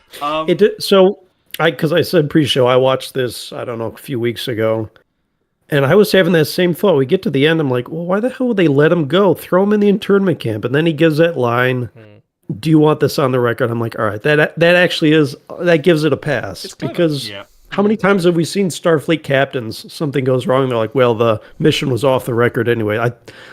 Since we mentioned Strange New Worlds, I think it's Shuttle to Confori. Like, Mbenga kills yet another person. And he's like, well, the mission technically didn't happen because we were doing it off the record, so I have nothing to report. And it's like, all right, if Starfleet can do it, the Devore can do it once in a while. Yeah.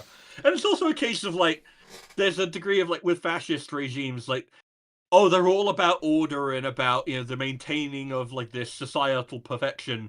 until it affects them personally, in which case they'll go through all number of loopholes and ways to justify it for themselves. And well, I wasn't really. It's it's one rule for them, it's one rule for me. It's fine. I'm helping maintain the order. It's important that my happiness be maintained. Like there's actually a lot. It's actually a fairly decent they take down like the fascist ways that they kind of play on people in that respect. So I really want to talk about Janeway in this episode.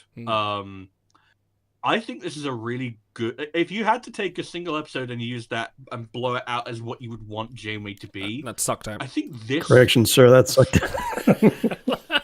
High five, Idol. Oh my god. Sorry, carry on. No, keep on going. Thank you, Commander Data. If you had to take one episode as your baseline for Janeway and make that the metric by which all others were written, I feel like this might be one of them.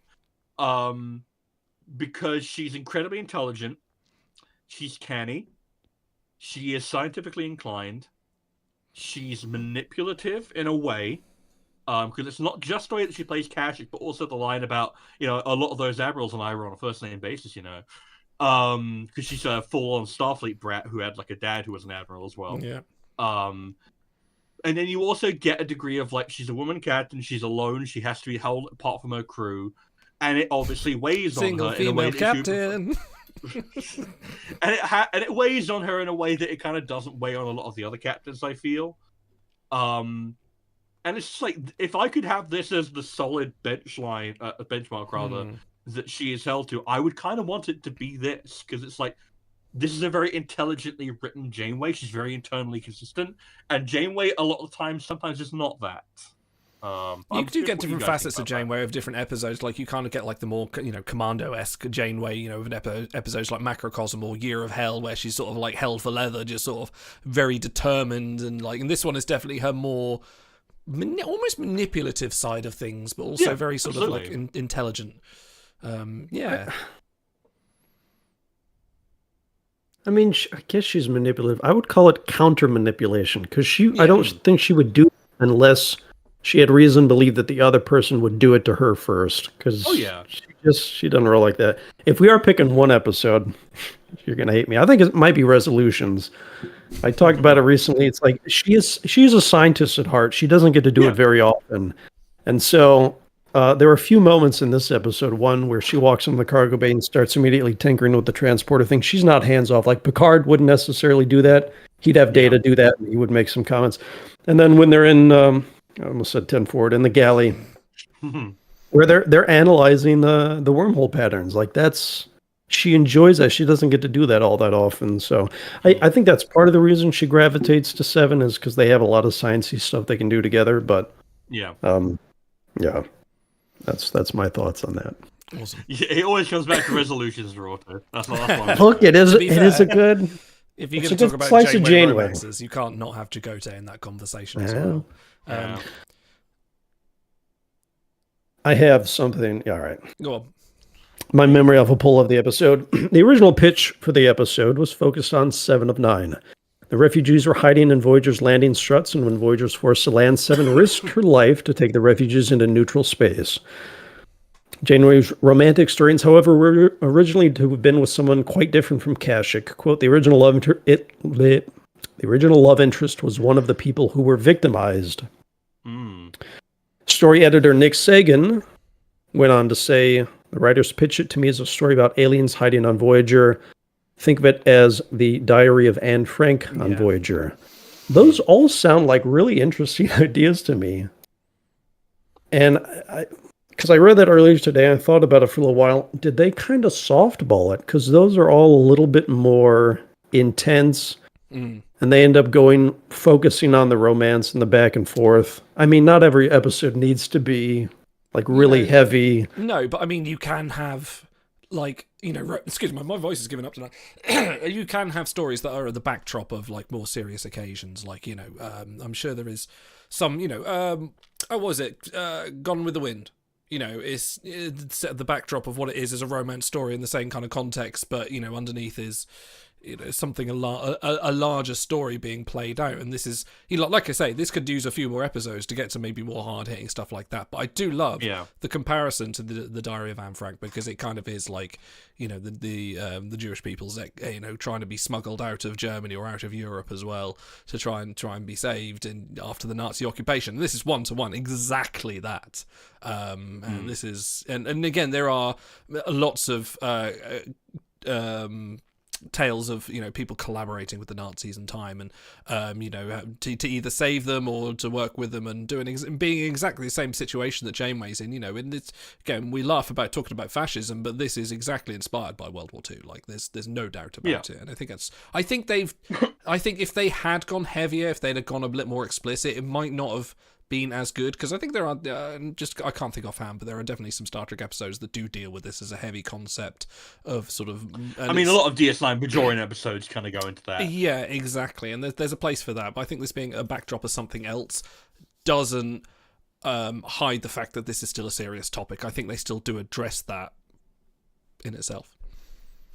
Yeah, and thinking about that original pitch, I'm kind of glad that it didn't end up being that, because, like Overtime mentions in chat, dang, we missed a chance for Seven to learn a lesson, and I want to just amend another lesson, because by this point we hadn't quite reached the point where every episode was a 7 episode, but a lot of them were starting to return that way. And I'm kind of glad that we decided, no, let's go with Janeway and let's focus on the interpersonal dynamic of it, because I feel like so often with episodes that do focus on systematic oppression and stuff like that, you can get lost in the source a little bit, especially if you show a really wide shot of it. Whereas this is a very small, it is literally like the Diary of Anne Frank situation, where it's like it's one person, a very small, one person as it were. Like everything Kachik is the one person, I guess. And in a very small scale environment, and you're playing out the effects of the regime on all those people. And I feel like it's a bit more underplayed in that way. It feels like it's more about a character piece, a bit more about Janeway, more about her relationship with Kachik. But I think it does a really good job still of effectively sketching out everything else with little inferences, like just little things like, do we want any of this on our record? Or, and then I wrestled with my ethics and then I went back to work. Like, I think that those are very sharp and keen observations about the nature of work like this and what people like this are like, which maybe they do occasionally have a moral conflict and then they get right back into it because they deluded themselves that it's the right thing to do once and they'll do it again. It is, yeah. I wouldn't say it would be better one for one. You can almost split it into 3 different episodes and run with each of those stories, and it would be kind of interesting. And we do get a lot of 7 later seasons. I could actually see Tuvok do that. If you think back to season 1, Prime Factors with Gothor Laban, pleasurable. He ends up going against Janeway's orders to do the trade for the trajector. And when she calls him out, he says, I spared you the choice so that you didn't have to make it. I could see him doing that because he is one of the oppressed, marginalized people. He is a telepath. I could see him finding their plight interesting and being like, I have to do, my internal morality system means that I have to make this call whether or not Janeway wants to get involved. Maybe he goes renegade and tries to rescue them. I could see something like that working too. So I'm not trying to change the episode. I do think it's wonderful, but just all those little story ideas. Yeah, what the initial pitch was. Although it does strike me that you heard romance and then you immediately tried to make it Tuvok. You just want it to be Gravity, don't you? That's going to be a draft pick next time. So, fun fact time. This was directed by Les Landau, who has done loads of things in Star Trek, Encounter at Farpoint, blah, blah, blah. Huge, extensive list of directing credits. So, quality. And one thing we did notice in this episode is a lot of really good camera angles. Like a lot of sort of Janeway looking, sort of shots looking up at characters, and a lot of sort of dramatic lighting to kind of sort of imply that this is sort of a different situation to normal Voyager. And I think it was very effectively done. Aside from the random handy cam on what's his name's ship. The puffy Tarot. Oh, we haven't even talked about him yet. Yeah. We'll get to it. We're all gonna be like falling over ourselves to make him our best.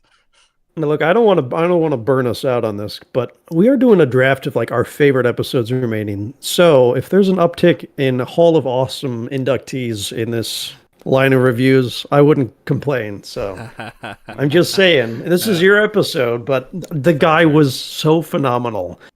The line reads like he matches their energy. Yeah, he's got the physical stuff, the puffy. He's cocky, but then he's got a little bit of Ferengi in him when she holds the gasoline in front of him. He's like, oh, I could. Yeah. Yeah. I love her reactions to when he does the puffy face, because she's very sort of coy and playing with it. He goes, and then she's just caught off guard. Yeah, every time I wonders if it took a lot of convincing for the makeup department to get the nose puffer in an episode. I feel like it was the other way around. I feel like the makeup department came up with this design and this effect. Were like, they were playing around with what it looked like on the prosthetic, and like, we've got to get this on the show, guys. Come on. And then like they rigged it up, and then they showed us like, guys, look at this, and they did it. And they were like, and then they turned to the producers like, and then the producers were like, get it in the show next week. What else can we inflate? Oh boy! Isn't that security guard was sounding? Leave it to Idle. Yeah, thank you. Oh come on, you guys are being equally as crass in the episode. Anyway, this was written by Michael Taylor, whose credits you may not be surprised to know: The Visitor, In the Pale Moonlight, Bride of Chaotica, Blink of an Eye. Lots of episodes, a few average ones, but I mean, based on those four, like just bangers. This guy's good. I'm sorry this guy wrote more good Star Trek than Gene Roddenberry. Yes. Okay, another fun fact about this episode. So Voyager loses 2 more shuttlecrafts of getting the refugees away. For a total of nine shuttlecraft lost in total up to this episode. They've lost 7 shuttles previously. So they are. These last who they lose, or? They're just gone. I think they just sort of give them off and then they. Well, I mean, like, do we lose even more in the? Oh, I imagine they probably are as well. Yeah. They actually should have just thrown in a line saying like, "We'll meet you on in this sector on the other side of the wormhole to get their shuttles back." That wouldn't have hurt anything. But this is not long before the Delta Flyer's built, isn't it? Or is it already being built at this point? I think that's like big. Did we watch that one? Was that one of the ones we did? That was Extreme Risk, wasn't it? Yeah, we've watched that then. Yet. Yeah, so yeah, Delta Flyer is built now. So they've got, we got this is a few give them away, episodes Just like, we've got a whole sale on shuttlecrafts. Let's go. Microwave inflatable arm blade and tube man. These Type 2s are priced to move. And we're passing the savings on to you. Yeah, there's Actually, I was thinking about wacky that. waving inflatable Neelix. Actually, Neelix is probably the most out of character he's ever been in this episode because he didn't run his mouth. He just stood there at attention. That was the only thing we got from him. Did have a nice scene with Janeway in the mess hall where she was sort of also being quite coy with him. Oh, that's right. Yeah. And also, all right, the ghost stories. Shit kid. Yeah. In a clearing. Wow, I bet you're fun at parties. Kid. Yeah, no, for real. What's in the box? I know. It's past the parcel. Not yet. So a character from this also appeared in Star Trek Prodigy as well. There was one of the Brunei refugees turned up and saw Vice Admiral Janeway in Prodigy Supernova Part 1 and thanked her for rescuing her. So it's quite nice. Again, like, credit to Aaron Waltke for Star Trek Prodigy for being such a Star Trek nerd and just putting that in. Like, if you're, in the year 2024 and you're watching Prodigy and you go, like, your average fan is not going to remember Counterpoint of all episodes, but to actually put a speaking line in there. Average fan, Auto. Average fan. We are the exception. There is nothing average. No, the average fan would still remember. That's how good it is. That's very true. Okay, I think it's time to move on to... Gentlemen, and chat as well. What is your bread of the episode? Your bread is the most memorable moment of the episode that stood out to you as being a weird situation. Guys, I'm going to open the floor, and whoever can say puffy, inflatable, scientist, tube man first gets it.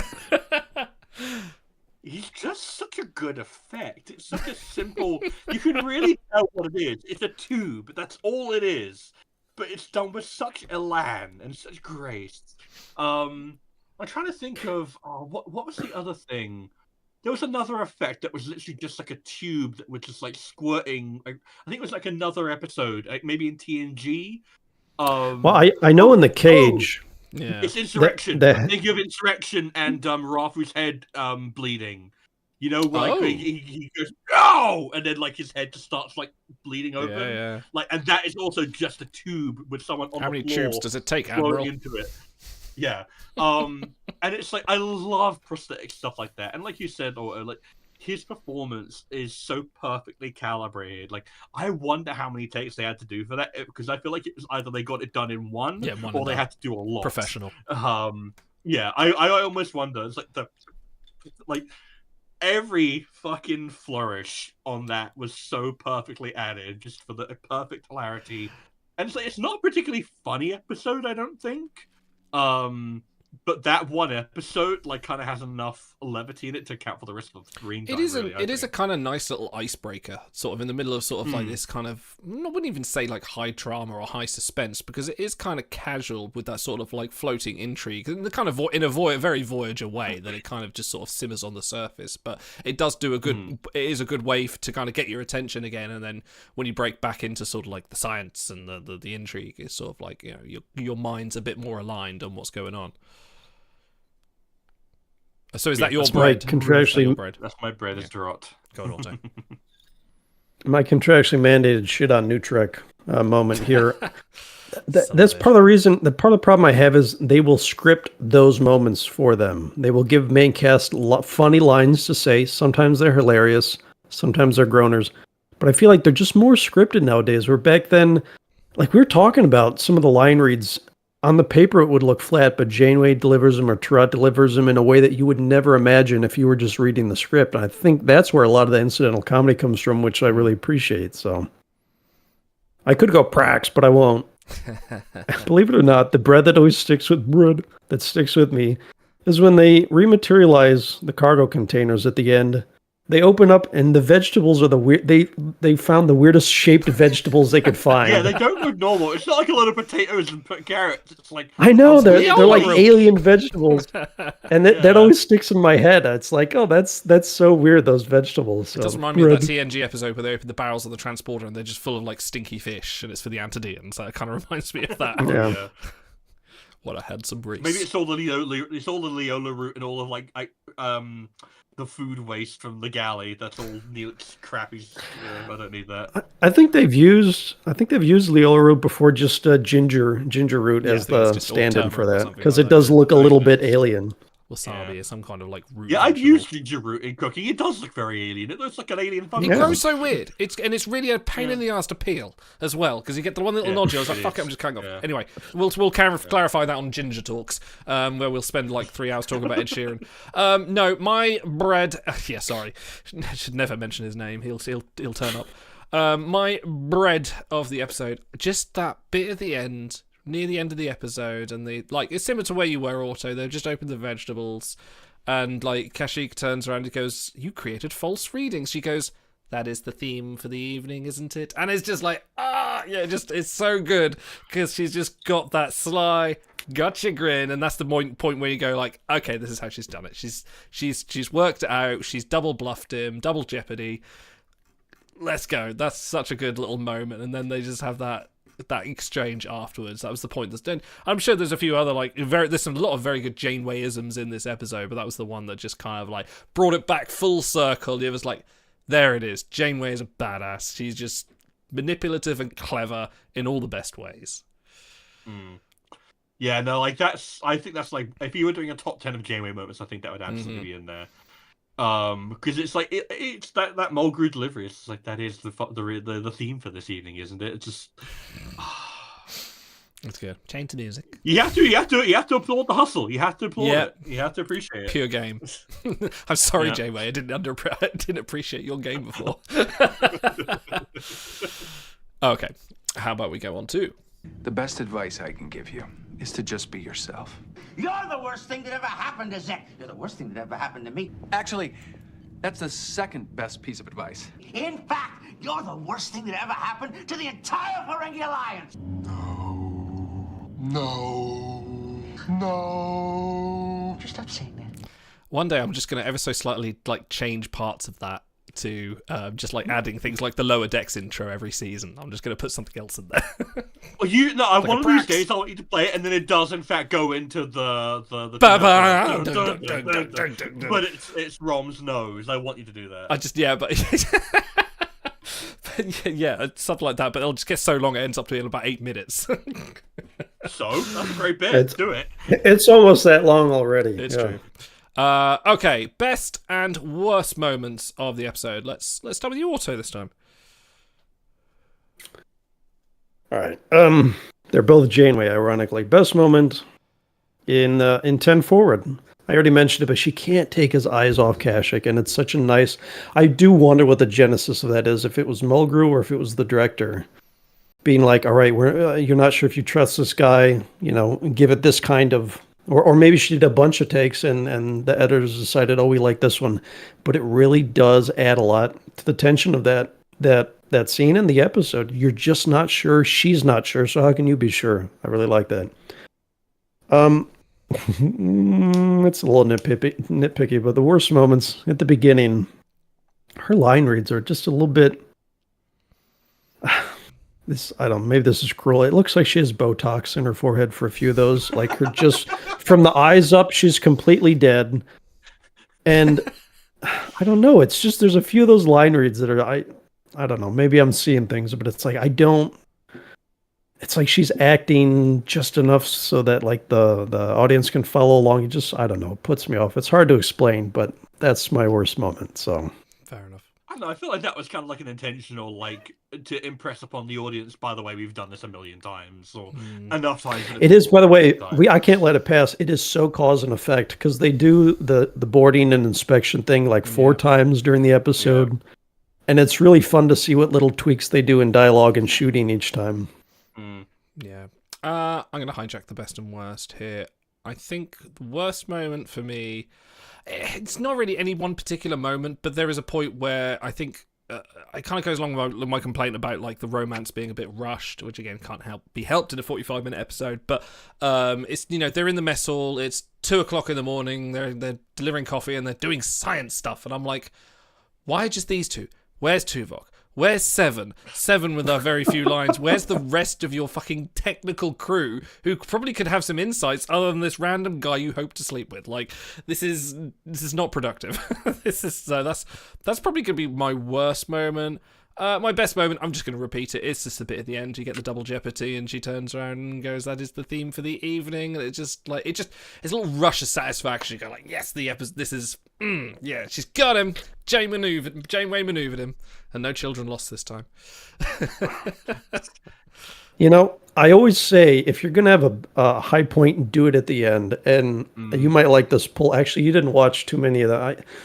Idol's been going through all the wrestling pay-per-views from the Attitude Era and whatnot. Yep. And I want to tell you, I've just finished actually. Some of those weekly shows were hot garbage, just the worst, most misogynistic, terrible writing. But at the end, The Rock would come out, Stone Cold would come out, and they'd beat the crap out of Vince McMahon, and you're like, this is awesome. I got to tune in next week. So if you're going to have a high point, I mean, the climax, put it at the end. Put it a really memorable, good moment, and then people will be like, oh, this was a great episode, even if it's not. Oh, that's been our mistake. We've been doing all the good stuff at the start. Ah. Yeah. Oh, we have good stuff. Yeah, sure. There's quality entertainment. All right, stars. I think if I have to choose a best, I kind of just have to say Kate Mulgrew, honestly. Like, I feel like she is an actress who is, like, she is a very specific actress. Like, she has a very specific tone, a very specific delivery. Like, I'll never forget this moment I had at work where I put on an episode of Voyager. I think it was Bride of Chaotica, actually, to do a battery test on the laptop. And I had to let something run for 30 minutes. Did a lot of battery tests, did you? Yes, I did.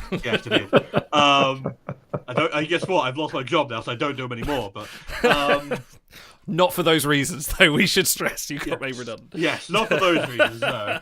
For any potential job interviewers watching this, please hire me, please God. I'll dance for you. You wouldn't even see it. But, and it's just like, yeah, that's thank you for picking up my sentence, Paul. And I think this was like 20 minutes into the episode, but someone who I don't think had ever watched Star Trek before, certainly never seen Voyager before, was doing a pitch perfect like Mulgrew impression of that slightly nasally tone and that delivery. And it's like it's a bit like the kind of the Shatner of like just like there is a very specific cadence and way that she is. And it's just perfectly utilized in this episode. Like the casting of what was it again? Mark Relic. Mark Relic, yes. They really are like a match made in heaven. Like they feel like they are perfectly matching Mark Relic. They're just perfectly matching each other's energy. They have great chemistry. They're both slightly weird, but like they just approach it from exactly the right way. I would really be curious to know what kind of conversations they had with it, or if, like you said, maybe they just walked on set and just did it. But it feels like they had to have like a fairly deep conversation. Do it. There you go. Kate Mulgrew, any notes? Do it. Okay, thank you, Kate Mulgrew. And I also just appreciate the little tweaks, like him and her doing like the good cop bad cop routine on Tarot. Professor Kashyyyk, just little tweaks like that. There's so much prime Mulgrew in here. It's beautiful. If I had to go for a worst moment, I know I don't usually like going for this, but I do feel like for an episode that is all about telepaths, you don't get any input at all, pretty much, from the actual main cast of Tuvok. I feel like even just like a minor conversation between him and the Brennari, or between him and Kashyyyk, like you get the little live long and prosper moment, but you never kind of get an idea of whether or not Tuvok and the rest of the crew are looped in on Janeway's plan. You have to assume that they are, because they perfectly execute it at the end. But it's like, do they know that she is? Did they know that she was perfectly intent on him coming along with them if he fulfilled his part of the bargain? That's kind of what I'm curious about. And you don't really get enough time with the rest of the crew, and specifically Tuvok, because he is so often her rock in these episodes. Because even with like Chakotay as her first officer, she always goes for Tuvok as the one she can trust maybe the most. And it's just a bit of an underused of him, because I always love a bit of Tim Russ. He's such a consummate professional performer, and I feel like he could have been really, really helpful here. But that'll probably be my worst moment. Just not enough Tuvok in an episode that really kind of could have used him in a. There could have been just one scene. That's all it would have had to been. Like maybe like a minute, even less than that. But something would have been nice. Yeah, this episode was very sort of main cast light. It's very much focused. So I've got a pop quiz for you guys. Oh, go on. No, you go on, Otto. But I mean, that's fine. I feel like that's the kind of thing we pick nits at when we're doing a review and we're trying to find nits to pick. But 26 episodes times 7.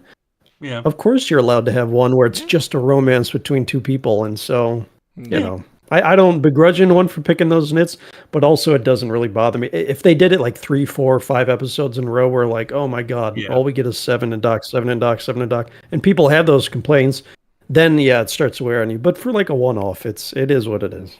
Yeah, no, I really am struggling to find something that I dislike about this episode, because I really do think it's just so well executed. Like, everything from the camera work to the character work, I think is just superlative.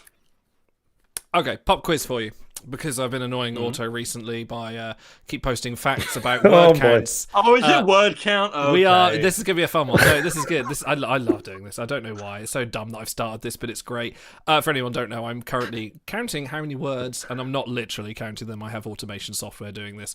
How many words are in each episode? Who do you think in this episode has the most amount of lines?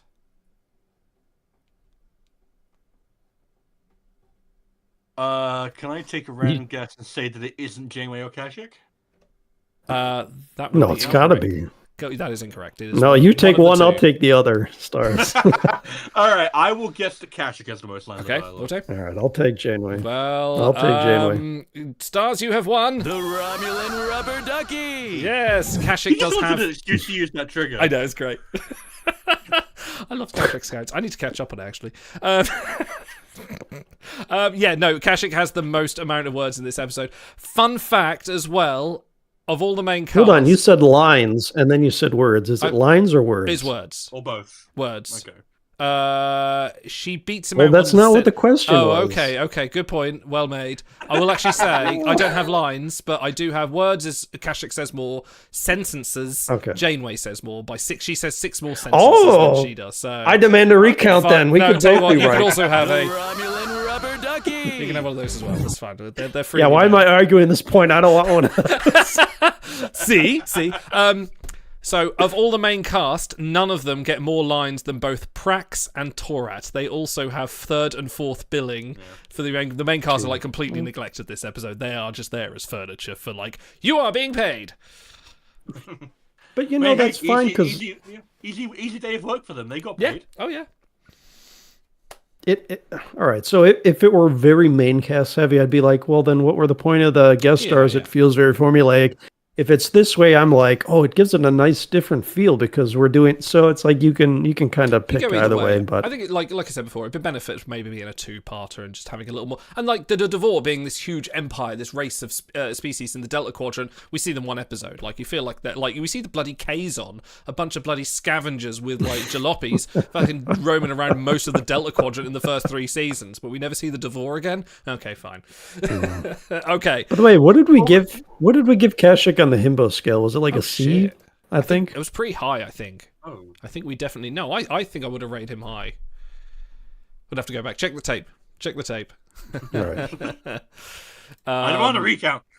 Okay. Yeah, I can do it too. It is time for, well, gentlemen.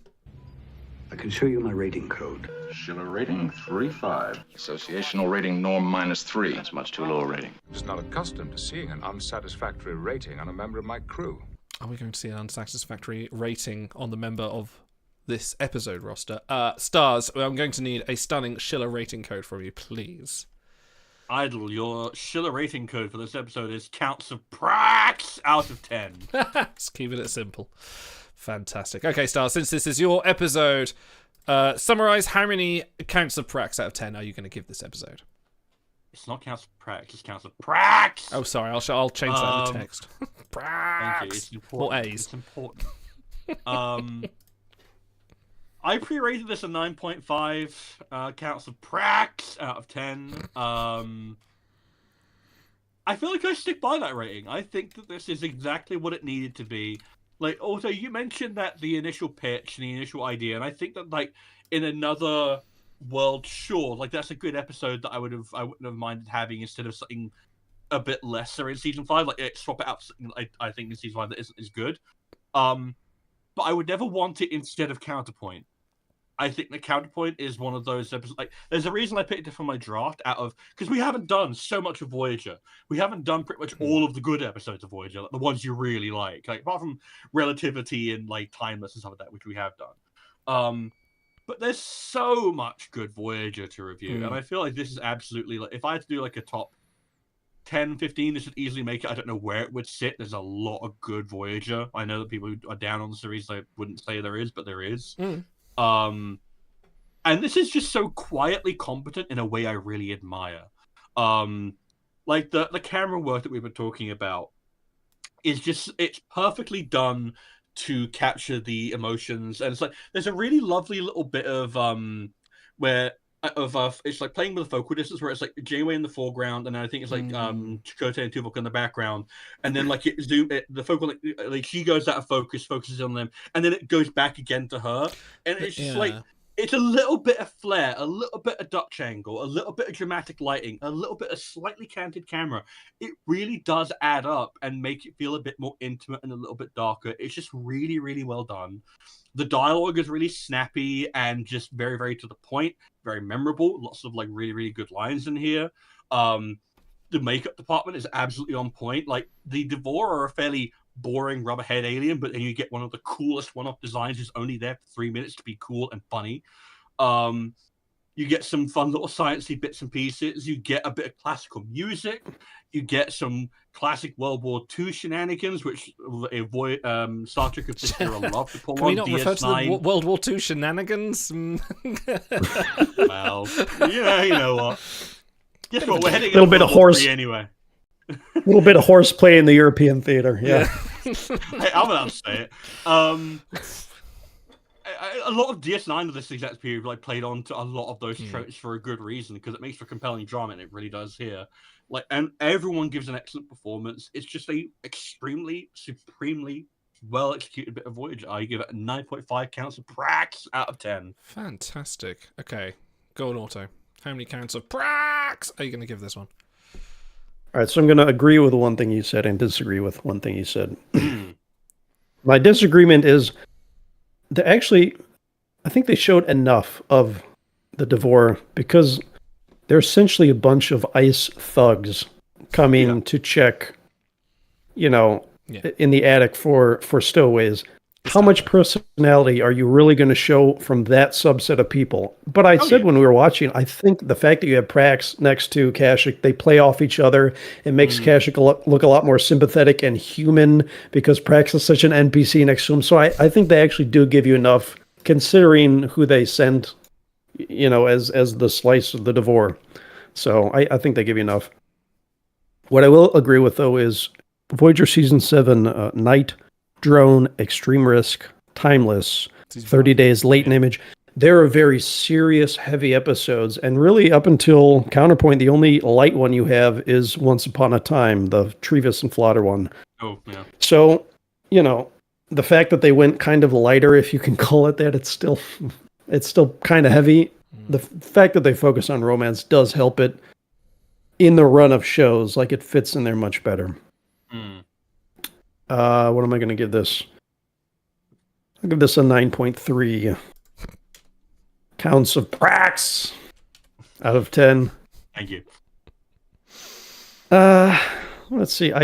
You're gonna whatever. You'll tar and feather me for this. I think her romance in Fairhaven, I buy that one more, because the fact that he's a hologram, that she can come back to him, revisit him later. And the walk and talk with Doc explaining why the relationship could work. I feel like that all just makes a more natural fit than an Alien of the Week. But that being said, I mean, it's great. It's so memorable. I don't think we even talked enough about Kashyyyk. What a great job. Everything he did. He straddles the line of believability. He straddles the line of this guy could actually be a fascist prick, but also you see I like that he uses the phrase humanity and humanitarian in the episode when he's trying to appeal to her, which is always funny to hear an alien say it. Vitoritarium? No? Okay. Yeah, right. And that's why you got to use that phrase. But it also doesn't have some big... when I go really high up in the nines, I usually like to have some big emotional hook that leaves me in shambles, and this doesn't do that. I find it more fun than anything. Between his clip cadence and Tarat and Neelix telling the stories, there is quite a lot of humor involved in something which could otherwise be serious. But it's a great episode. 9.3 Prax out of 10.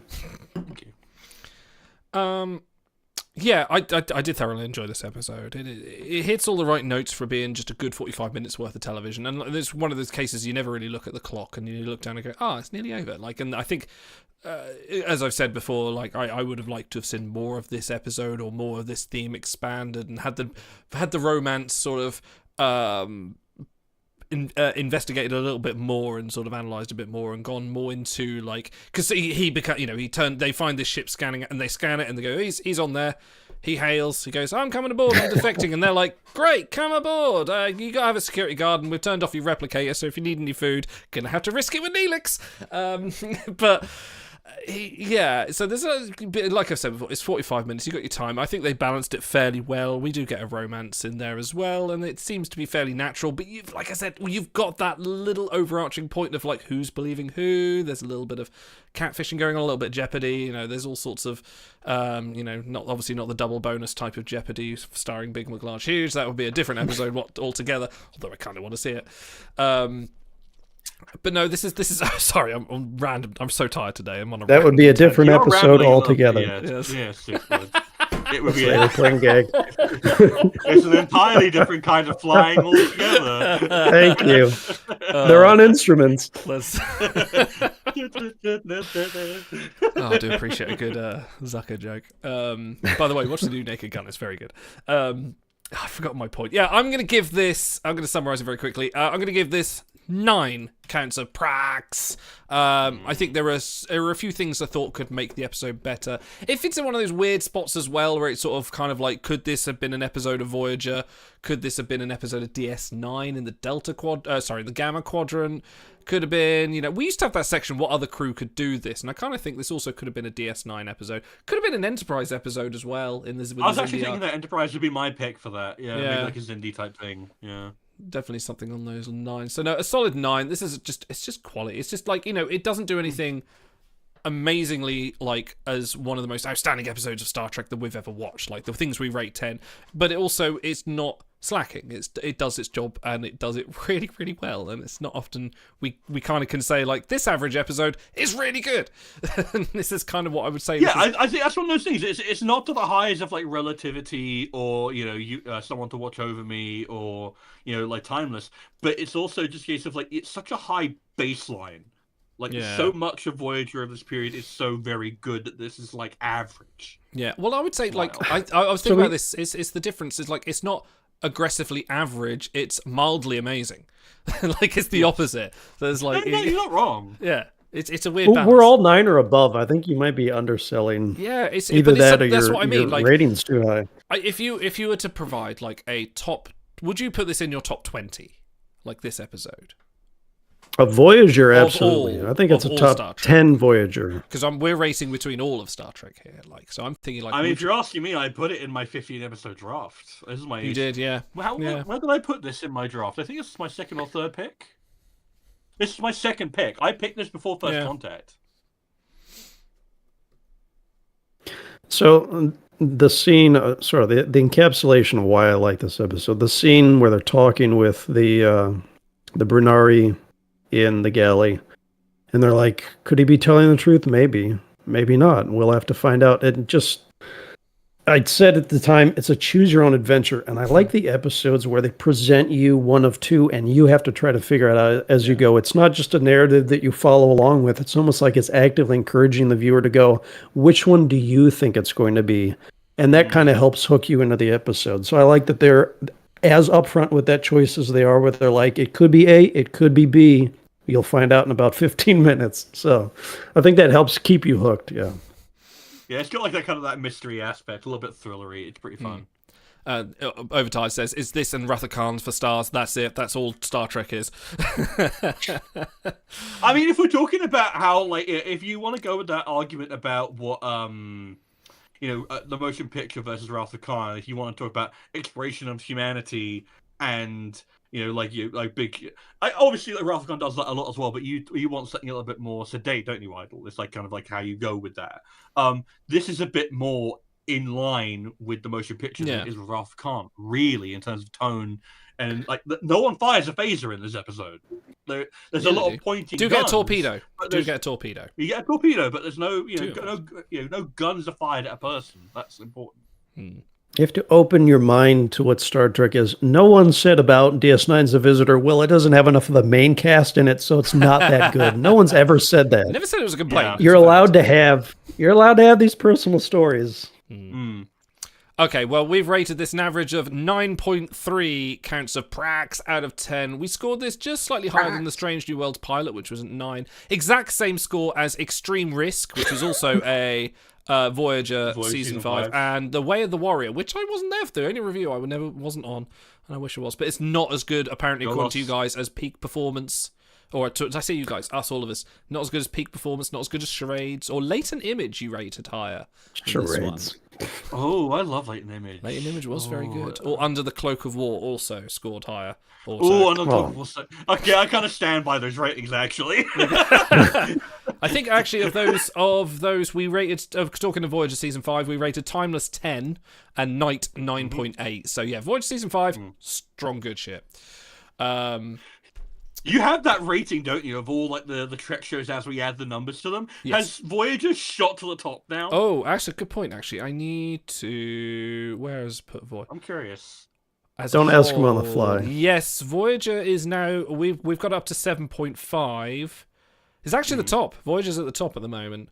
Probably because we've been would be. mainlining Voyager quite a lot recently. That's because we haven't watched any Kazon episodes. Yeah, it will go down for sure. And TNG, when you get into season 3, 4, 5, 6, you're gonna start. Yeah, the problem is we've done all the shit shows of all the like early season 1 TNG, so that's actually sitting like really low at 4.2. So like that will change. Yeah.